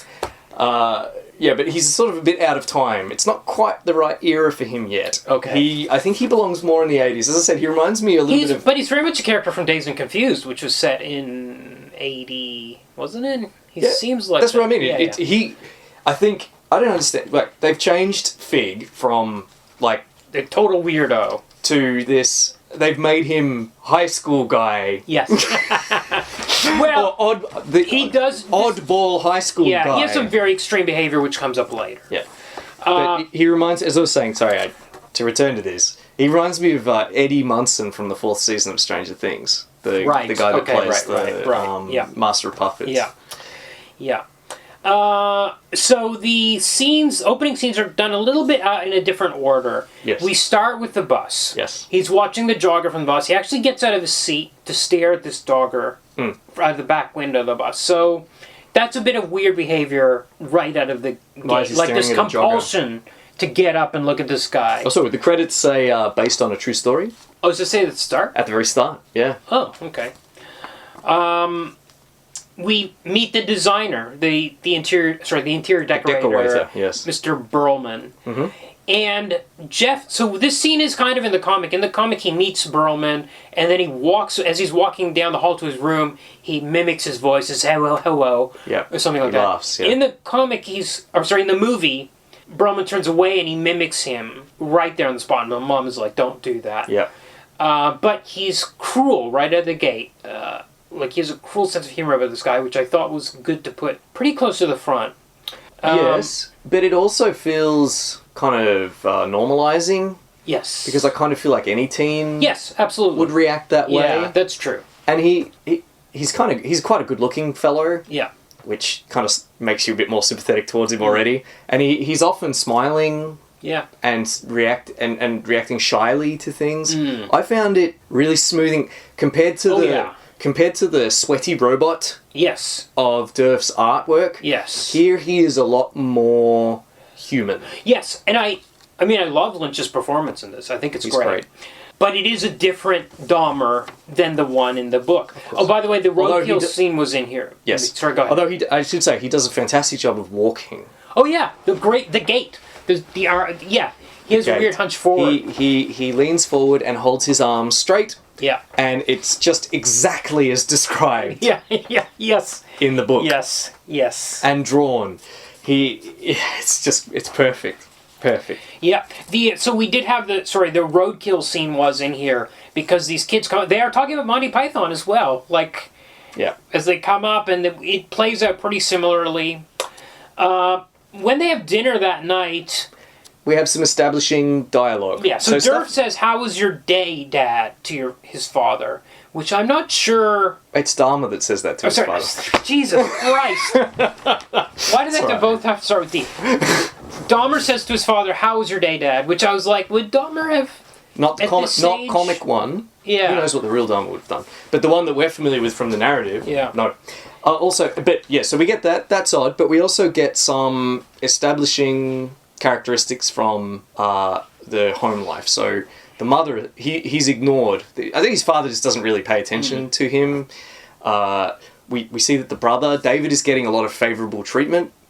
The mother, Joyce, played by Anne Heche, really well, actually. Yeah. You just love to hate her. She makes Jeffrey give David the dark meat. The drumstick. He wants the dark. He wants the bone. Drumstick, and he's forced to give it to. Yeah. Like take it off his own plate and give it to David for no real reason except that she. They keep asking him how is tennis. Well, the reason is because the movie wants us to know that he wants to chew the bone. Oh, I didn't realize that. I just thought because this is okay. So first, David starts talking about Charlotte's Web and how it's about they're going to kill a pig, and Dahmer's like, oh, there's a light of interest in his eyes. Right. Then he has to give away the dark meat. He has to give away the bone. Oh. I didn't make And that then Mom connection. says, and then the meat's undercooked, and Mom says, in this house we eat our mistakes. Yeah, that's right. You mentioned that in the interview. That's laying on a little thick. I think we've got a triple here of. Because it's interesting. I just saw the favourable treatment, but I think you're right. Yeah. So to skip ahead to the very end of the movie, and what you said at the very start, at the end of the movie it says Jeffrey Dahmer admitted to killing 17 people. It does not mention that he slept with their corpses or that he ate them. Ate them, yeah. It doesn't mention that. The movie doesn't tries to get into the psyche of what would cause a guy, not what would cause a guy to kill, but the path to killing. But it doesn't get into, the comic does, the necrophilia and the cannibalism. And this movie kind of avoids it, but it has this strange gallows humor at moments, or strange foreshadowing in these little sort moments. Of a wink. And winks. Wink is a good word for it. Yeah. I imagine Meyers was patting herself on the back for some of these. But here you've identified something key. I said that you probably don't have to be particularly familiar with Dahmer's grisly career in order to understand the comic. Yeah. I would say that's not true of the film. Right. For a key reason, already identified in your interview, that there's no narrative. That's right. There's no narration. There's no narrator, yes. Yeah. That's the key thing. Derf's narration is missing from the film, which is, frankly, I think a strange choice, because it strips a lot of what we're seeing of its context. Yeah, it's a bold choice. Well, in a sense, you do need to know Dahmer. You have to know a lot more about Dahmer. For the movie. Yeah. Oh, yeah. You need to know, as you said, it's like you say, the film doesn't mention his necrophilia, his cannibalism. Yeah. You just have to know it. Yeah. And so, if you watch the film, I think it seems to be about a guy who's struggling with the fact that he's gay. Yeah. Right. And not so much about a man who's struggling with the urge to murder and eat people. Yes. Although he does do weird things with... He does. It's in there. With corpses, like the corpses of animals. Oh, and he fantasizes about sleeping with a corpse. That scene is in here. Yeah, barely. It's a blink and you'll miss it scene, honestly, with the doctor. But instead, we get lots more of him, gazing at male physiques. Yeah. He goes to the doctor at one point. The doctor so the jogger is a doctor here. Yeah. He is mentioned as being a doctor in the appendix of the comic, but that's it. So he's really a doctor. Turned into a character in this. Yes. So we have a conversation at one point where Dahmer's hanging out with the fan club, and the doctor comes by, talks to them, and one of the people there, Neil, perhaps? Or is it Mike? No, it's Mike. Mike has seen him. Yeah. He's his family doctor. Yeah. Yeah. And even jokes about how that he's like grabbed his testicles and coughed. Yeah. So, and then later in the film, probably about 20 minutes, half an hour later, we have a scene where Dahmer goes to see faking the an doctor. illness. Yeah, so that he can get close to him. Yeah. Yeah, I mean, to murder him, that's not implied. No. Instead, it's what is implied is that when he does the old turn and head and cough thing, that he becomes... He gets an erection, he becomes aroused, yeah. And the doctor's offended. Like, creeped out. Amazing performance from Vincent Kartheiser there. Just the look on his face where he's, like, disgusted by the reaction from this kid. Yeah. Unnerved, embarrassed, unsettled, embarrassed for him, embarrassed for himself, and he just leaves. Yeah. It is... There's no doubt what's going on. Yeah. But yes, how do we get on this? Oh yeah, right. So if it just seems to be like how hard it is to be gay some of the time in this film. Yes, but then we do in the movie he traps animals, right? He sets up traps. So we do have that side of it. It's not just the movie's trying. It's trying to cover all this kind of stuff. I think it's hobbled itself though by getting rid of the narrative. The narration. Yeah. I really think we have to do a lot more of the legwork by having to be much more knowledgeable than I was before I started preparing for this week about Dahmer's eventual We don't know who my friend That's is. another thing. The title of the movie. Is it Neil? It seems to be Neil. Yeah, this is a really important point. The character of Derf in the film, played by Alex Wolff, he's not in it much. His big scene really is at the end, right? Yes, in the quote-unquote Hollywood ending. You know what? He's in the Washington scene, which he was not in the comic. He's at the prom. And he goes to the prom. In the comic, there's one funny moment, in the comic, I think I mentioned in the interview, where Derf actually went to see a movie that night. Didn't even try to get a date for the prom, just went to a movie, and the movie was terrible. Yeah. Funny. No, But we're left guessing who the eponymous is in My Friend Dahmer. Yeah. As you said, the guy that seems to have the most empathy for Dahmer and would thus have the best qualification to be considered his friend is Neil. Yeah. And as we've heard, Derf says Neil was the one that was prankster. Was the meanest, right? Yeah. He was the real prankster. Yeah. But in the movie, he's like, there's 3 scenes where one is like, do you think we're mean to Dahmer? Should we be doing those things? Another one like, I don't think we should do this. And then he walks up to him, he apologizes to him at the prom for the mall sequence, even though he wasn't at that in the movie. He wasn't at the mall. And this is something that the film does that I think is sort of missing from the comic, from the book, somewhat. The idea that now, as I've said, Derf doesn't let himself off the hook in the comic, in the book. But the film leans much more heavily into the idea that the fan club is responsible in some measure for Dahmer's alienation. Do you think the apologies, we get 2 apologies, Neil apologizes, and then Derf apologizes in the driveway and says, hey, we were just having fun, man. And Dahmer says, I'm a person too. Dahmer's confronted him. Like, Derf has tried to give Dahmer the artwork, the mocking artwork. And, like, Dahmer said, I don't want this, because you've hurt me. Now, I imagine Derf would say that Dahmer never ever did anything like that. Right. But, okay, so here's my question. Do you think that the apologies are a substitute for the narration? Because the present tense narration in the comic is kind of saying, well, we did this to him, and maybe we shouldn't. The empathy is coming from the narration in the comic. We don't have the narration in the movie. Have we substituted that with 2 apologies to Dahmer? I think that's plausible. Is that how is that the solution? I would say it's the screenwriting solution. One of the ways I imagine that they've made up for the fact that there's no narration, because the narration can't apologize or acknowledge rather the way that they treated Jeff. I mean, Jeff is not deserving of sympathy. He's a serial killing murderer. Yeah. A necrophiliac and monster. Yeah. But Derf does acknowledge that he didn't behave. He behaved like a thoughtless teenager when he was a thoughtless teenager, as we all did. The film, on the other hand, as you say, probably because that element of narrative pathos is missing, we don't have that voice to tell us about the effect that this might have had, or the way that he feels later in life about the way he behaved. Instead is leaning more into the idea that they were cruel. Yeah. I think we're invited to see the fan club's behaviour as mocking and cruel. Yeah, it reminds me of... This is different from the comic, I think. Yes, it is. Because in the comic, I think, let's say the fan club never existed. Dahmer becomes a serial killer.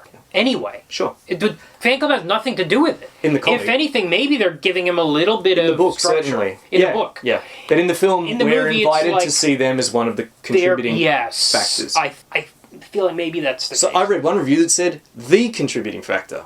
Right. Yeah. I was laughable, obviously. Right. But one review actually said that. Yeah. And mentioned that, Alex Wolff almost gets his comeuppance at the end of the film, is how this review I feel put it. like the movie it's a little bit compressed because it's 2 hours. It's very close to the comic, I feel. It is. But they've had to take some stuff out, and they've had to some causative factors out, and they've replaced it partly with the fan club. I'll give you an example. Mm-hmm. During the fishing scene in the comic, I think Mike or Neil goes fishing with Dahmer at his family lake. And while they're there, he mentions a girl who had committed suicide, one of their school classmates, 14, 15 years old, had killed herself. Yes. So when you hear the story, you're like, holy shit, there's this whole... It's all the kids are suffering, It's not just Dahmer. Yeah. Other people are having mental health issues. Yeah. In the movie... That's a big part of the book, yeah. They go fishing, and they tell a story about a guy who tried to masturbate with a vacuum cleaner. Yeah. They've taken out the teen suicide. Yeah. Why? But I think when you replace that, when you take that out, you've got to find the weight to put somewhere else. I think that's fair. Yeah. I think that's accurate. And I think it's probably to the film's detriment because we've lost that sense of the school, of high school, of adolescence at this time and place as being a uncomfortable, alienating experience, and it's become a lot more bucolic. I'm not sure I agree. I think we get the bullies, we get all that kind of stuff. Yes, but I think it's less than the comics. It's just not as much as in the comic. I think it generally. I mean, it doesn't hurt that. I mean, that we get a lot of nice shots of nice parts of the world, forests, country roads. You know what? Oh, here's what I'll say about that. This is the advantage you have in the comic over the movie. In the movie, you have to film a forest, and the forest looks beautiful. Yeah. In the comic, Derf can draw that forest and make it look sinister. Absolutely. Yes. Right? Yes. He has more control over the lens, quote unquote, than the movie does. I don't know who the cinematographer was on this. I will come back to this when we talk about adaptation. Okay. But I feel like I agree with you. Here, the book has an advantage over the film because the film can't help but make a forest look beautiful. Yeah.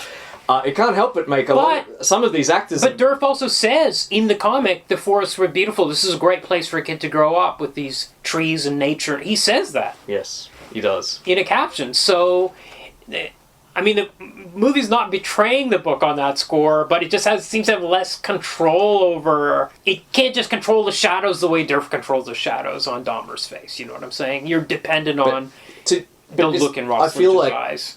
I mean, I feel like the film has made choices, as you pointed out, at various points to take away the collective misery and focus more on individual misery in the case of Dahmer. Yeah. And I think that takes something away, or rather it shifts things in a different direction. It shifts things away from a failure of institutional or collective machinery, and it's much more on the individual negative experience of Dahmer.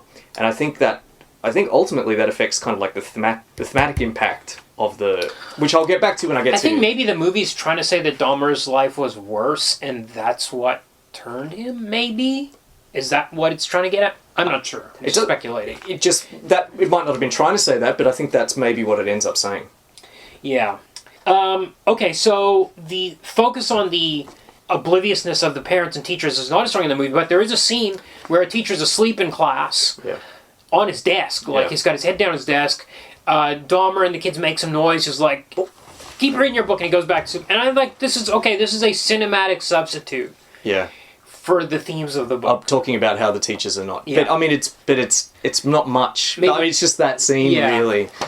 You know, it's just that one scene with that sleeping teacher. And there's other things. You know, like, as you said, Lionel, the father, is much more sympathetic in the film. Yes. We know from what Derf has told us that he was a kind of like a emotionally reserved, cruel, bullying kind of man who forced Dahmer to do things, including join the army at one point.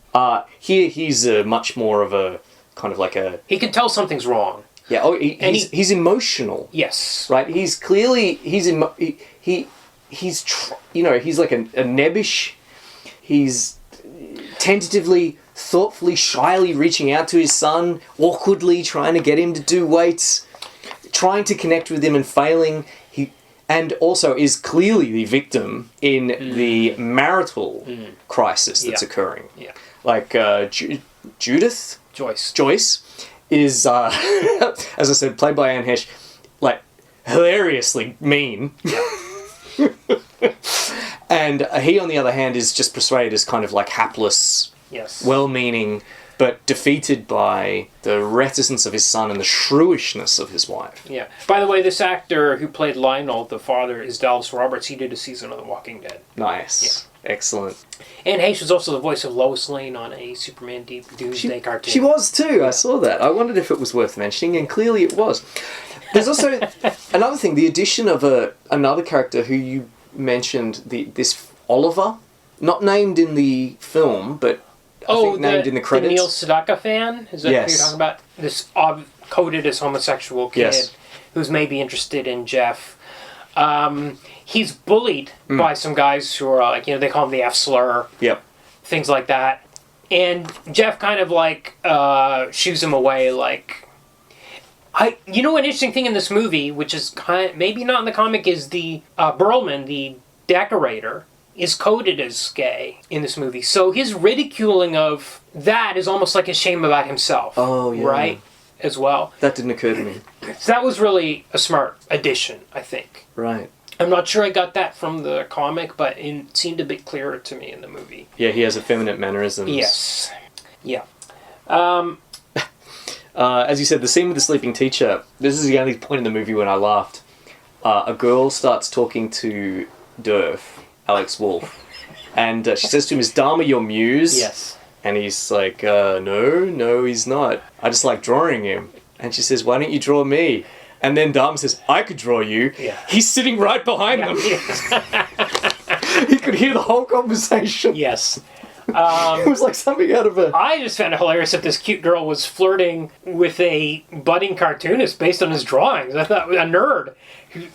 Yeah. A total nerd. A little bit of... Actually, he's not a total nerd. What do we make of the fact that in the movie we've turned them into pot-smoking drinkers? To make them cool. What is that? I don't know. Is it not believable that they were big brain nerds? Band nerds? No, that were straight edge? I think it's part of their... it's part of this new focus on them being unpleasant. Right. So now instead of straight edge overachievers with a penchant for pranking, they're now cool outsiders who are as cruel in their own way as the bullies. Okay, that makes narrative sense, I guess, yeah. Yeah, because it seemed to me like we have the same scene, they go to the mall, but Alex Wolff says, Derf says out loud to Dahmer, he's like, "Geez, Dahmer, I've never seen you drink like that before," when he does those 6 cans in the back of the car. And I thought, well, it's a little bit less... I think they would be a little bit less shocked about drinking if they were drinkers themselves. Right. That's... I don't know. It's mine. It's just... This is all minor niggling. This is not significant. Here, Dahmer, as you pointed out, comes up with the idea to sneak into the photos. It's his idea, yeah. It's strange. I don't really know why you would make that change. Yeah, I think it's better for him to have less agency and for him to just be succumb to these forces that are saying, do this, do that? It's hard to say, isn't it? I mean, he's almost like an automaton a lot of the time in the book. Yeah. And here in the film, I guess because he has so much screen time, they don't want him to end up like K in Blade Runner 2049. So they give him some things to say Things and to do and say, yes. and some things to react to. yes, I suppose. yes, I think that's it. I guess I understand why they did it. It has the effect of making him more sympathetic and interesting. I wonder if it mangles the theme a bit again, because it makes him seem more normal. Yeah. I'm not sure. It does make him a bit normal. Yeah, it does normalise him, and there's other things going on. You know, David, the younger brother, is in this film a lot. He's in several more scenes. Well, okay, this is an interesting situation because I don't know if we've done a lot of non-fiction comics. Maybe Death of Stalin. I don't remember if there are any others. But my point is, you have it. Let's say you have a non-fiction comic. You're going to make a movie. You have a secondary source, which is historical notes, right? All the everything else that exists in the world. It's not. You don't just have one source. So you can cheat, and as the audience, we don't know what is completely fictionalized and what they've pulled from other sources that are not the primary source. Do you know what I mean? Yes. We don't. That's right. I don't know enough about the history of Dahmer to attest to that. All I know, we know that it's an adaptation of this book. Yeah. It's not an attempt. I don't think it's not a documentary. No. Right. It's an adaptation of an existing work. Yeah. Ostensibly non-fiction, but heavily more like a memoir. So we're getting, we're getting his perspective. We're getting the twofold perspective, the adolescent perspective and the post-1993 perspective in the book. And that's essentially, I think, what we're getting in the film. Yeah. So I'll give you an example. Yeah. The traps, the animal traps. In the comic, I don't think we ever see Dahmer trapping animals, like building traps to catch squirrels. Right. No, we don't. But we get that scene in the movie. So we don't see him catch a squirrel. No, but we see him set a trap for a squirrel. Yeah. Maybe that is documented. Maybe he did that. Right. I don't know. Couldn't say. Right. So we can't tell if this is. We can only judge it on the basis of what's in the book. Yeah. And in the appendices. We can't tell if it's cheating. Okay, so we get the yearbook photo stuff kind of plays out similarly, except for Dahmer suggesting it himself. Mm-hmm. There's an amazing scene here. Dahmer's getting worse and worse, and he comes home. He's trying to say something to his mother. He's like, Mom, but she's on the phone to her lawyer about the divorce. Yep. And she's just completely ignoring him. Yep. And I thought that was a great substitute for all those kinds of pages of stuff in the comic that are telling us about how the parents they're arguing, they're not paying attention to him, they only care about each other. It's good. And the father, and the one who does care about him, because we know the father cares about him. If the father had been there, he'd have been listening. But he's, of course, out in a motel. Yeah. So as you say, it's an acceptable substitute. Yeah. We get the incident where he almost kills the dog and then lets it go. Mm-hmm. But it's not a killing field in this version. It's great in the comic. He just takes him out to a tree stump. We don't know what this place is, and it's not until he lets the dog go, and then we get a change of perspective. And you see all the skulls. A hill of skulls, essentially. Yeah. It's great. Yeah. Really good. So then he waits out with the bat for the jogger to go by. The jogger doesn't go by. Have we had the scene with the doctor yet, or is that a bit later? Anyway. Oh, no, that must have been earlier. It doesn't really matter. Okay. The point I was trying to get to here was the prom date. Now, we've got a big change in the movie. He asks the girl to prom. It's almost a... He Walter Mondale's her. Yeah. So this is there's a substitute in the movie which I quite liked, which is all these 15, 16, 17-year-old boys keep talking about girls around Dahmer. Mm. And they're like looking at Playboys in the shop while Dahmer's there and saying, look at those, that kind of thing. They're always making comments about this and that, about women. So he's got this peer pressure, right, to be with a girl, have a date. And at one point Mike is like, as if Dahmer would ever get a date to the prom. So just to prove them wrong. Yeah, why would he care about proving them wrong? It just doesn't seem consistent with the version of him we get from the book. I'm not sure. after the business with the mall, so maybe... Later in life, Dahmer was able to talk people. I mean, from the little research I did, that was what he did. He talked people into coming back with him to his house, flat. He figured out the way to do it. He would tell them that he wanted to take photos of them, generally, apparently. But he could persuade people to come to do what he wanted them to do. Then he would do terrible things. Like, he was apparently quite fond of drilling holes in people's head while they were still alive. Whoa, okay. And trying to lobotomize them with acids. Jesus, okay. Yeah, really horrific stuff. All right. Just in case you were feeling sorry for Dahmer, as a reminder that he's just a terrible, terrible, terrible person who deserved his fate. But yeah, so I don't know. As you say, this might be a bit of the real world. Well, an extrapolation, a of secondary source, yes, or another primary source making its way into the film. I'm pretty sure it's invented because there's a line. Oh, it's invented. That's what I mean. Yeah, but he says you want to seem normal, right, to her. Yeah. When he's really talking about himself. When he's talking about himself. Yeah, it's for rhetorical. Yes. Emphasis, and I guess it's some kind of similar to the way he would eventually proposition men later in life. Yes. Yeah, you want to seem normal, don't you? Yeah. Okay. Yeah. We get it, Mr. Myers. We get it. So he goes to the prom. There's that terrible line from the photographer about she won't bite. Get closer to her. Derf is there, unlike in the comic. But I understood putting Derf in these scenes in the movie. It's not like in the comic, if Derf had been in Washington or if Derf had gone to prom, it wouldn't have made any difference anyway. So I'm like, okay, fine. It helps to tie together the movie into a tighter package. But this is where Neil apologizes. Mom leaves. Now, here comes the key thing. Graduation happens, and Lionel, Dahmer's dad, gives him a car. Yeah. Remember that. Keep that in mind. Okay. Okay, so we cut to a scene. Graduation's it's just happened. Derf is going to quit his job at the grocery store he's working. He has to go, and Mom's saying, we're making your favorite Hawaiian chicken. We're all having dinner as a family tonight, so make sure you come back. This is family life. He's like, yeah, Mom, whatever. But it's like, this is a family that is functioning and trying to spend time together and all these kinds of things. She's made his favorite Hawaiian chicken, she says. Yeah. Dahmer, meanwhile, his mom is driving off at this stage, I think. So that night he's driving back from the store where he's picked up his last paycheck, and he sees Dahmer walking down the street. Now, in the comic, he's walking down the street because he can't drive his car because there's a body in it. Yep. Why is he walking? He just got a car for graduation in the previous scene. Why is he walking home? Yep. That's a good point, Kumar. Don't know. Well, he shouldn't be. No one walks anywhere. The roads... We know from the appendices the roads aren't safe for walking. Yeah. Whoops. All they do is drive around all the time. Okay. That's a bit weird.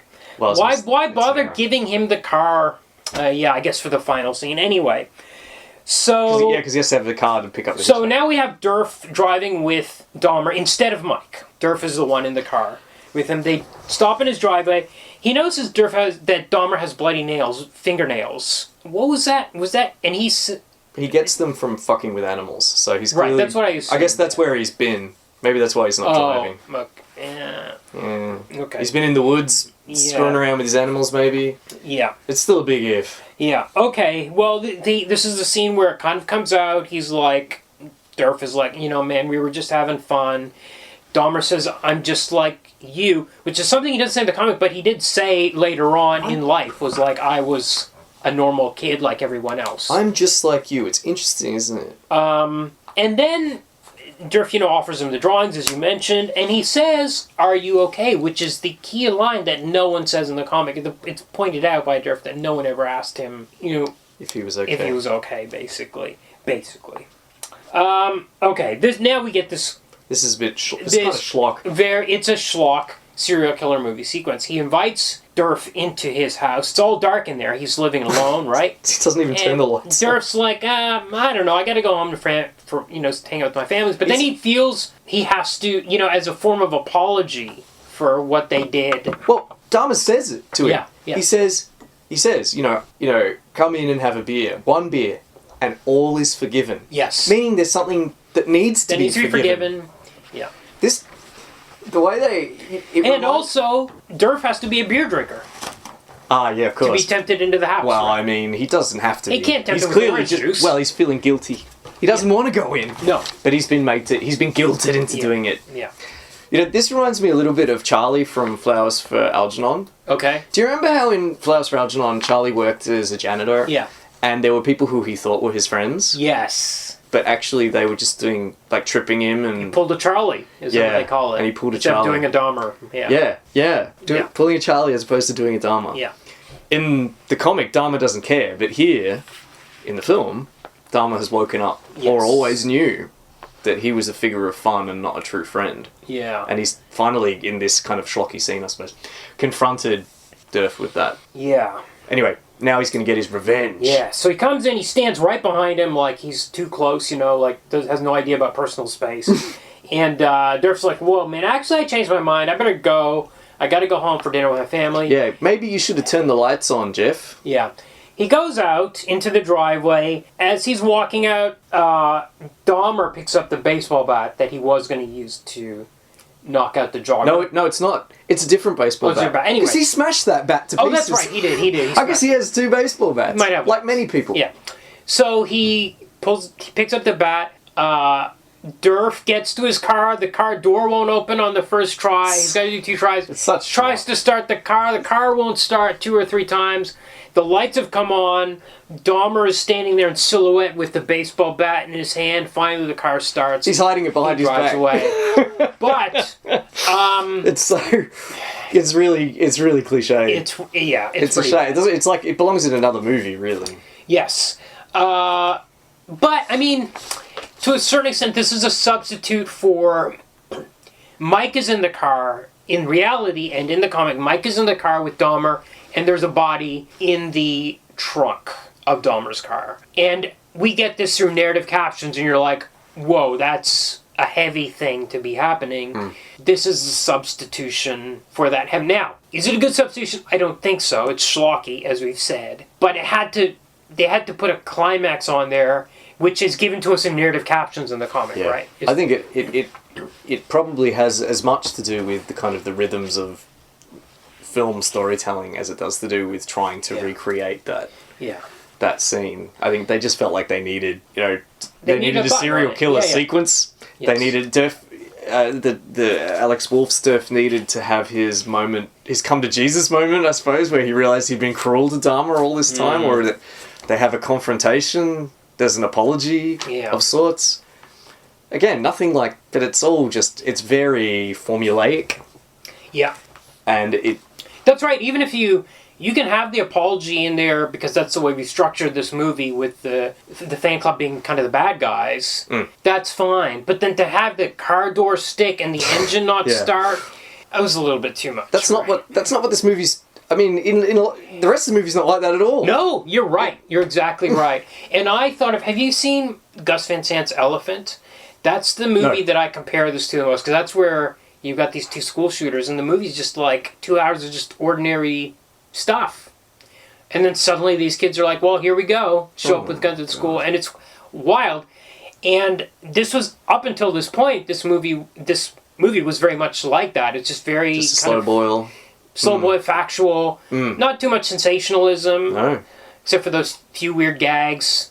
And then suddenly we've got this bit that we've just seen 100 times. It's like in Halloween. And if you know the Dahmer story, let's say, and you know who his first victim was, you're not going to be there's no like... suspense. It's not going to be... it's not going to be Derf. Why are we playing these games? Yeah. Very weird. That's right. And no one watching this film could possibly... If you weren't aware of Dahmer's history, you've been confused the whole film. Yes. Why is he drinking so much? Yeah. Yeah.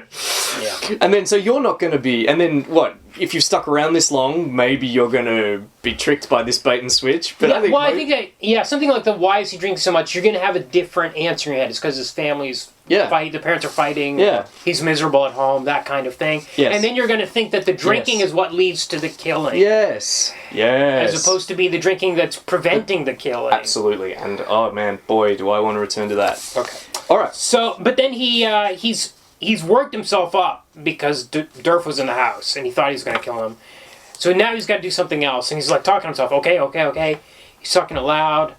And then the next morning, I guess, he goes out and picks up the hitchhiker. Yep. Who ends up being his. Then we cut. The hitchhiker gets in his car. He's like, Derf's like, you want to party? Dahmer's like, you want to party some more? You caught it that time. I missed it. And his guy's like, yeah. And then he gets in the car. We get his whole full name. Alex Hitchens, I think. No, it was something else. But I remember I watched this with my wife, and she said, "Is that the first victim?" Yeah. And I said, "Yeah." And she said, "I knew because he said his full name." Yeah. Of course. But then he gets in the car, and then we cut to credits, much like in the comic, and then we get a couple of title cards which tell us that Stephen Hicks was never seen again, and then we get that Dahmer was caught in '91 and confessed to his crimes. And as I mentioned at the top, there's no mention of the necrophilia or the cannibalism. As if this is a softer version of Dahmer in the movie. Or just narratively, we haven't set up all that other baggage. If we put it in the title card at the end, you'll be like, what? Like, you didn't explain any of that. So, maybe we've got a slightly fictionalized... I'm not sure how to read that. A different version. A different version, yes. And it's based on the book. Yes, I saw that too. Not based on the graphic novel or the comic book. I also noticed that during the interview, Derf likes to refer to it as a book as well, so I've been trying to call it a book throughout. Yes. That might have been his input. Yeah. Write to us, please, and let us know, Mr. Backderf. That may have been it, yeah. Yeah. Okay, so I think we're at trivia time. Absolutely. All right, so this film cost about $1.5 million US to make. Okay. Its box office was 1.4 million on a worldwide theatrical release, so it didn't make back its budget. So we can consider it to be something of a box office failure. I found an interview with the producer, Jodie Gergenti, who is a production partner with Meyers. She says that in around 2011, she and Meyers became interested in two storytelling kind of like angles. They were interested in telling a story about a serial killer as a child, and they were also interested in adapting what she calls a naturalistic graphic novel. So, separately. Yeah. Right. And then, as we heard in the interview, Marc went to New York. Jodie, the producer, says that it was Comic-Con in New York. Okay. And then got a copy of My Friend Dahmer. And you can imagine, like, just because it just ticked both of those boxes. That's right. So, very interested in producing it, yeah. And, as you say, reached out to Derf himself. He agreed. But they did have trouble attracting finance, apparently. Okay. No one wanted to finance this movie. Yeah. Or they couldn't get a production company either. And their option was in danger of running out. So, apparently, they raised it through quote-unquote private equity. Not a huge problem because Meyers is an indie filmmaker. His previous films were made for much less money. He's used to working on a budget. They had hoped to keep the costs at around $1 million US, but they ended up spending a lot on 70s period elements. Oh, okay. As well as the large cast. Yeah. And filming in Ohio with a union crew, apparently. Speaking of 70s period elements, are you aware that they filmed it in his house? I didn't know that, no. That's the Dahmer house. Wow, okay. That's amazing. Yeah, incredible. Yeah. Incredible. A musician called Chris Butler, who's apparently a friend of Derf's, bought it in 2005. He claims that he didn't know that it was the Dahmer house at first until the real estate agent... Well, there's a note about that in the book where Derf says, I advised him not to buy the house. He claims he didn't know until the real estate called him up and sheepishly admitted, you know why it's so cheap? It's like, I can't believe this deal. Yeah. You know why it's so cheap? This is the Dahmer house.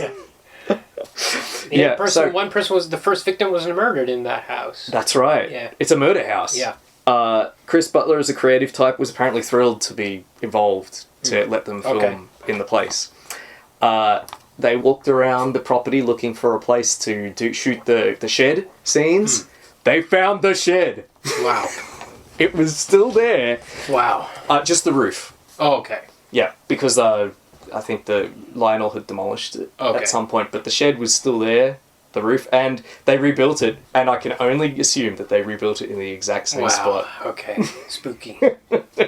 Yeah. They also approached the high school, Revere High School, asking if they could film there. The school understandably turned them down. Apparently the class of 78 pictures are not on the wall. Amazing. Yeah. I believe that. It went all the way to the school board. They considered it, but they just, in the end, just thought there's too much bad negativity attached with this. We can't do it. However, there is a shot in the film that looks like they went to the school to reproduce the rock climbing club photo. Oh, okay. So you remember it appears in the book. Yeah, I know the one, where they're in the background trying to persuade Jeff to go in and photobomb that rock. It looks like the same scene. I think probably they shot that scene at the school. That would be my guess. Because it looks just like it. Why didn't the film do so well? I think people... Okay, it's like Elephant. It's very slow. It's a slow, quiet movie. Yep. It is not a blockbuster. It is not giving you the sensationalism that people want from a movie with Dahmer in the title. I think that's fair. Yeah. It also probably didn't help that the film had no marketing budget. Yeah. They spent it all on 70s era decoration when they redecorated the house, because the house had been renovated. Yeah. You'd think the 80s. title would be kind of a selling point in itself, but... there was apparently plenty of buzz. Yeah. Around people that like true crime, people that are interested in Dahmer, fans of the comic. Well, at the time this came out was 2017, so we're in peak murder podcast territory. But not enough. But and it was promoted like heavily on social media. They did social media because social media is cheap. It did the festival circuit, so that's one way. Another way they promoted it, and then later in its theatrical release, they did get a distributor called FilmRise to distribute it. Okay. But they were kind of like a new distributor, didn't have a lot of connections, didn't spend a lot of money on it. It just doesn't seem to have really worked out. There was also some stiff competition from some other films too. So in Australia, for example, it only made $26,000. Oh. Here. So it did have a theatrical release. It did. I saw a free screening. Alright, so you're one of the reasons why it didn't make any money. I went to like an early screening. Right. I had a free ticket from Emmett. Right. So that's how we saw it. So it only made, it made less than $30,000 here. In comparison, Lady Bird, a film that also, another indie film that came out in 2018, actually, because it came out a year later, actually made $750,000 here in Australia and made tens of millions of dollars worldwide. Although maybe people thought it would be gruesome. Yeah. Based on the title. Well, also I'm not sure I really like this film, so maybe even word of mouth. Although apparently it did very well on video on demand. Okay. Which obviously isn't included in theatrical box office. But Jody Gurganti, the producer, says that a huge uptake on things like HBO, or iTunes, or Apple TV, or whatever the equivalents were in 2017. Yep. Not much else. Ross Lynch is mentioned, who plays Dahmer. Was had been a teen kind of like heartthrob. Yep. He was also performing in a band, a singer, kind of like a big star at the time. Okay. Anne Heche gave an interview where she said, when you're working with someone like Ross, who is a huge, huge star, there were tons and tons of girls who would drive by and be hanging out of convertibles screaming his name. She said he would go from this serious, dark serial killer to look up and see all these girls flashing their tits at him. Bizarre. Very odd. Very odd. And a final point, this comic, as you say, despite having no gore or sex or nudity or anything, has been subjected to bannings from removals from libraries. Really? Specifically in Texas. Much like Mouse, another comic that has no gore or sex or violence or anything. But yeah. Oh no, there's nudity in Mouse because some people have pulled it for. As I believe, it's his dead mother in the bathtub. That's right. That's right. Of all the fucking things to ban it, and there's a nude dead mother in a bathtub. Anyway, that's a whole other topic. Yeah. We're not doing Mouse. God, there hasn't been any film adaptations of Mouse, is there? Okay, we're not doing Mouse. All right. Excellent. All right, let's talk about our ratings. Okay, so it's pretty easy for me. I think this is one of the best books there is, period. Yeah. Sure. Yes, I agree. Astonishing impact. I read it in one sitting. Unputdownable. Yeah. Unputdownable. Yeah. I blitzed through it. Yeah. I read the whole thing I can't believe it was, this is a long book. It's 200 pages. Yeah. I just went through it like a streak of lightning. Yeah. And then I read all the appendices. Yeah. All in one sitting. It's some serious shit. Yeah. It's just an incredible work of art, and yeah, I'm affected by it every time I read it. Deeply affecting. Yeah. Deeply affecting. And you just wonder about your own life and all the people around you, You do. and all the other people out there in the world, and it makes you wonder. Yeah, it makes you wonder. Are you doing all you can for your fellow man? Yeah, it's really something. What about the film? Okay, I really like this movie. This was today was my 4th time watching it, I think. Brilliant. I think I've talked about all the flaws in it at length, but I think there are minor flaws, and I think this is a key. If you haven't read the comic, I think this is also a pretty great movie. I mean, it's got some great performances. I do think the production is pretty amazing, considering they only had 1.5 million. He's covered all the bases, almost all the bases from the comic. I think almost every scene is in there. Missing a few, added a few, but I think it's a pretty good movie. I think it's the only Dahmer movie I would ever watch. I wouldn't ever watch a movie about grown-up Dahmer. Like, there was a Netflix documentary that came out 2 years back. Oh, isn't it a series? I'm not like a mini-series, like a true something. No, I'm not interested in that. There's been at least 5 movies about Jeffrey Dahmer. Some coming out within years of his arrest, before he was even murdered in jail. There was one that came out in 2002, and Dahmer was played by Jeremy Renner, Hawkeye, from the Marvel movies. Haven't heard of that one. Oh. Interesting. There you go. For me, this film is an A. I agree with lots of the things you've... I think I agree with almost everything you've said. It's just, for me, it comes out as an A instead of a yay. I think it's too I don't think it succeeds as a character study. I don't think we're getting... Shorn of its narrative context, you really have to know a lot about Dahmer in order to understand what's going on in the film. I feel like it's a bit too long. Again, so here, I mean, it hews closely to the comic, as you said. It does an effective job of condensing a 200-page comic into an hour and 45-minute film. But I feel like it's a bit... I mean, if you haven't read the comic, again, it seems a bit long. I think it's too... And also, I don't think... We're not getting a sense of his inner turmoil or of his inner world as much. That is the big minus for me. Yeah. For me, the inner turmoil in the comic is really clear and makes me anxious. Yeah. Physically. Yeah. I have a physical reaction to his inner turmoil. Yes. As I'm reading it, like... The dark potential. Like... I don't get... I'm freaking out when I read the comic. As I said, I mean, and it's too prosaic. Like, it feels like we don't have that swirl of alienation and strangeness that we get in the comic. The sense of a high school as a kind of hot box of hormones and self-doubt and cutthroat friendships and human interaction. It feels much more... I said bucolic earlier. With the nice forest and the kind of like the 70s fashions and the golden sunlight. Honestly, I feel like you watch it and you think, this seems pretty good. Life seems good in the 70s. Look, what's Dahmer's problem?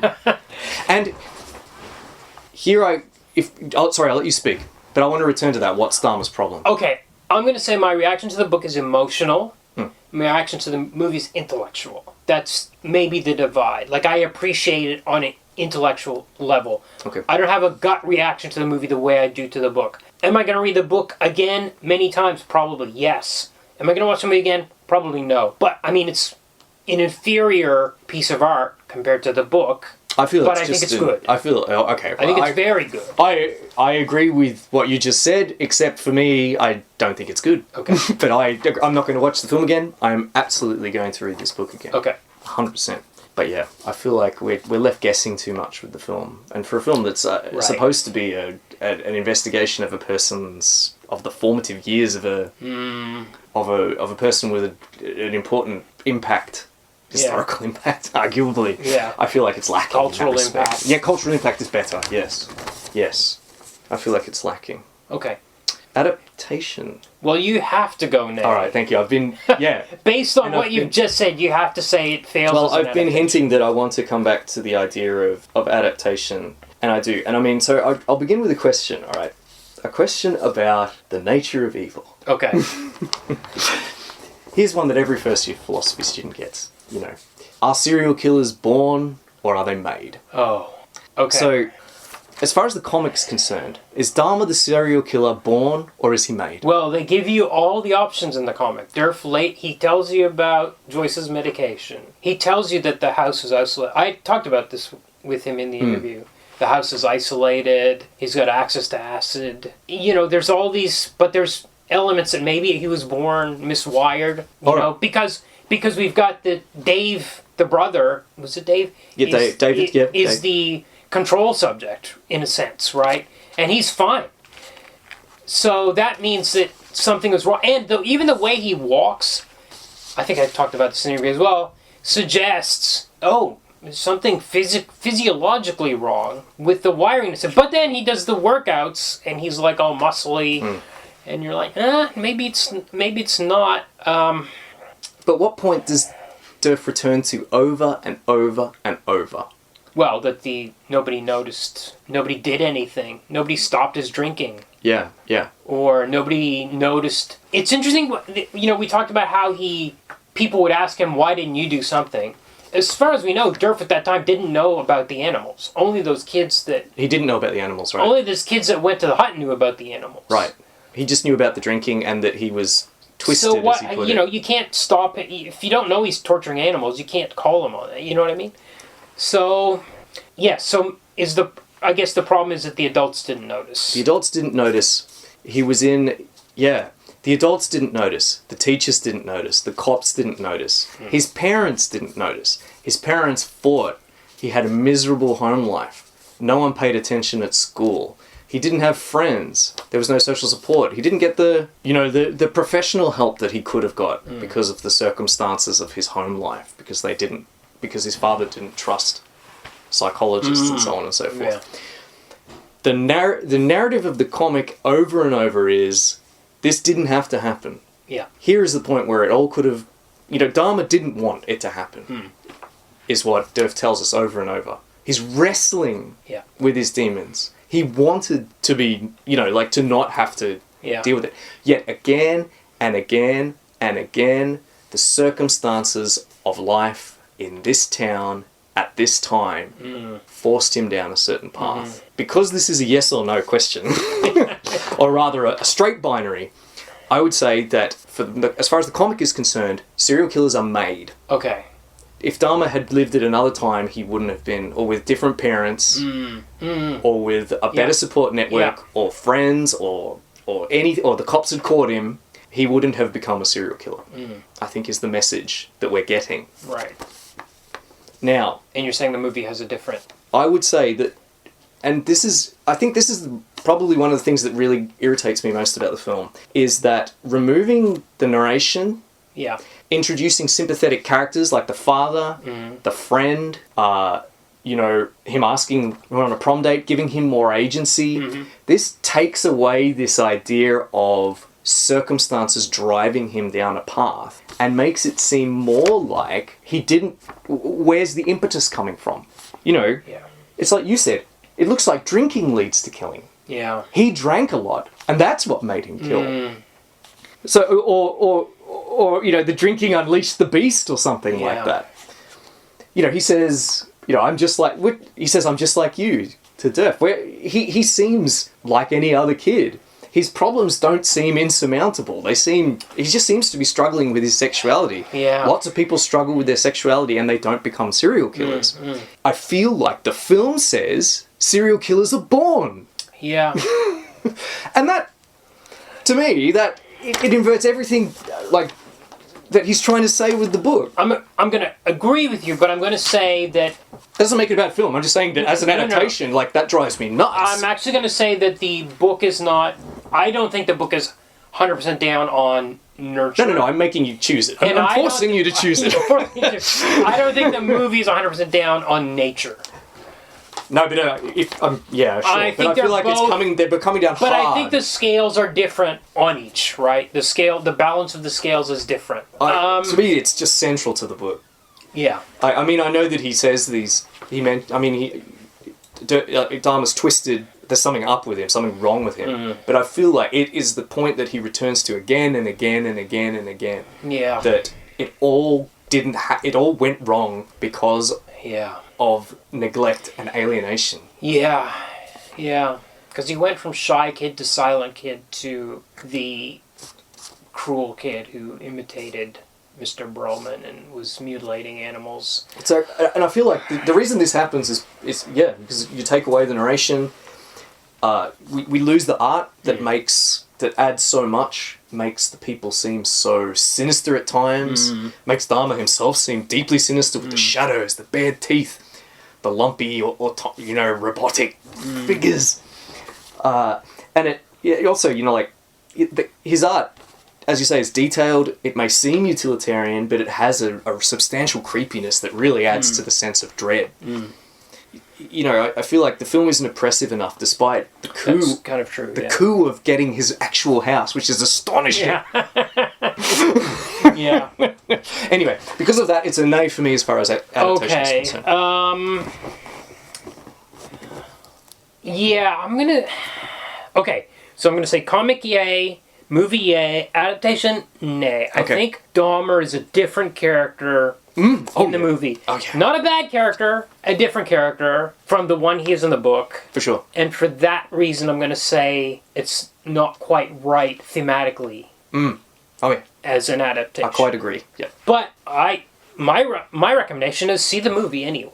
I mean, I do recommend people see the movie. Highest recommendation on the book. It's one of my favorite books. Oh, yes. Everyone should read this book. It's as I said, you don't even have to know a lot about Jeffrey Dahmer. You just have to know serial killer. Yeah. Murdered people. Men. Yeah. Then you know all you need to know. Yeah. Film, on the other hand, I can't recommend it either as a film or as an adaptation. Okay. Okay, so please rate, review, subscribe on whatever your platform is. Please join our Patreon at patreon.com/comicbookmovieoblivion, all one word, because we need help with the hosting fees and DVDs and books and all that sort of stuff. I'd really like a copy of My Friend Dahmer, Yeah. Make my dream come true. Please join us on Facebook for the memes. Please join us and links. Please join us on Instagram for Reels if I ever get back to that. I do have a Twitter account. We don't use it, but you can DM me on Twitter or Instagram. You can also send an email to us at the email address that is in the show notes. I think that covers it. Next week? Okay, next week. So, a couple of weeks ago, we mentioned Ralph Bakshi's Cool World. You said, are we going to do it? I said no. However, we are going to do Fritz the Cat. Ah, wow, really? Yeah, excellent. and that will be next week's episode. And then that will be a lead into the week after, if you can kind of guess where we're going. Can't wait to find out. And keep listening after the music for a hint about the future of adaptations of Derf Backderf's work.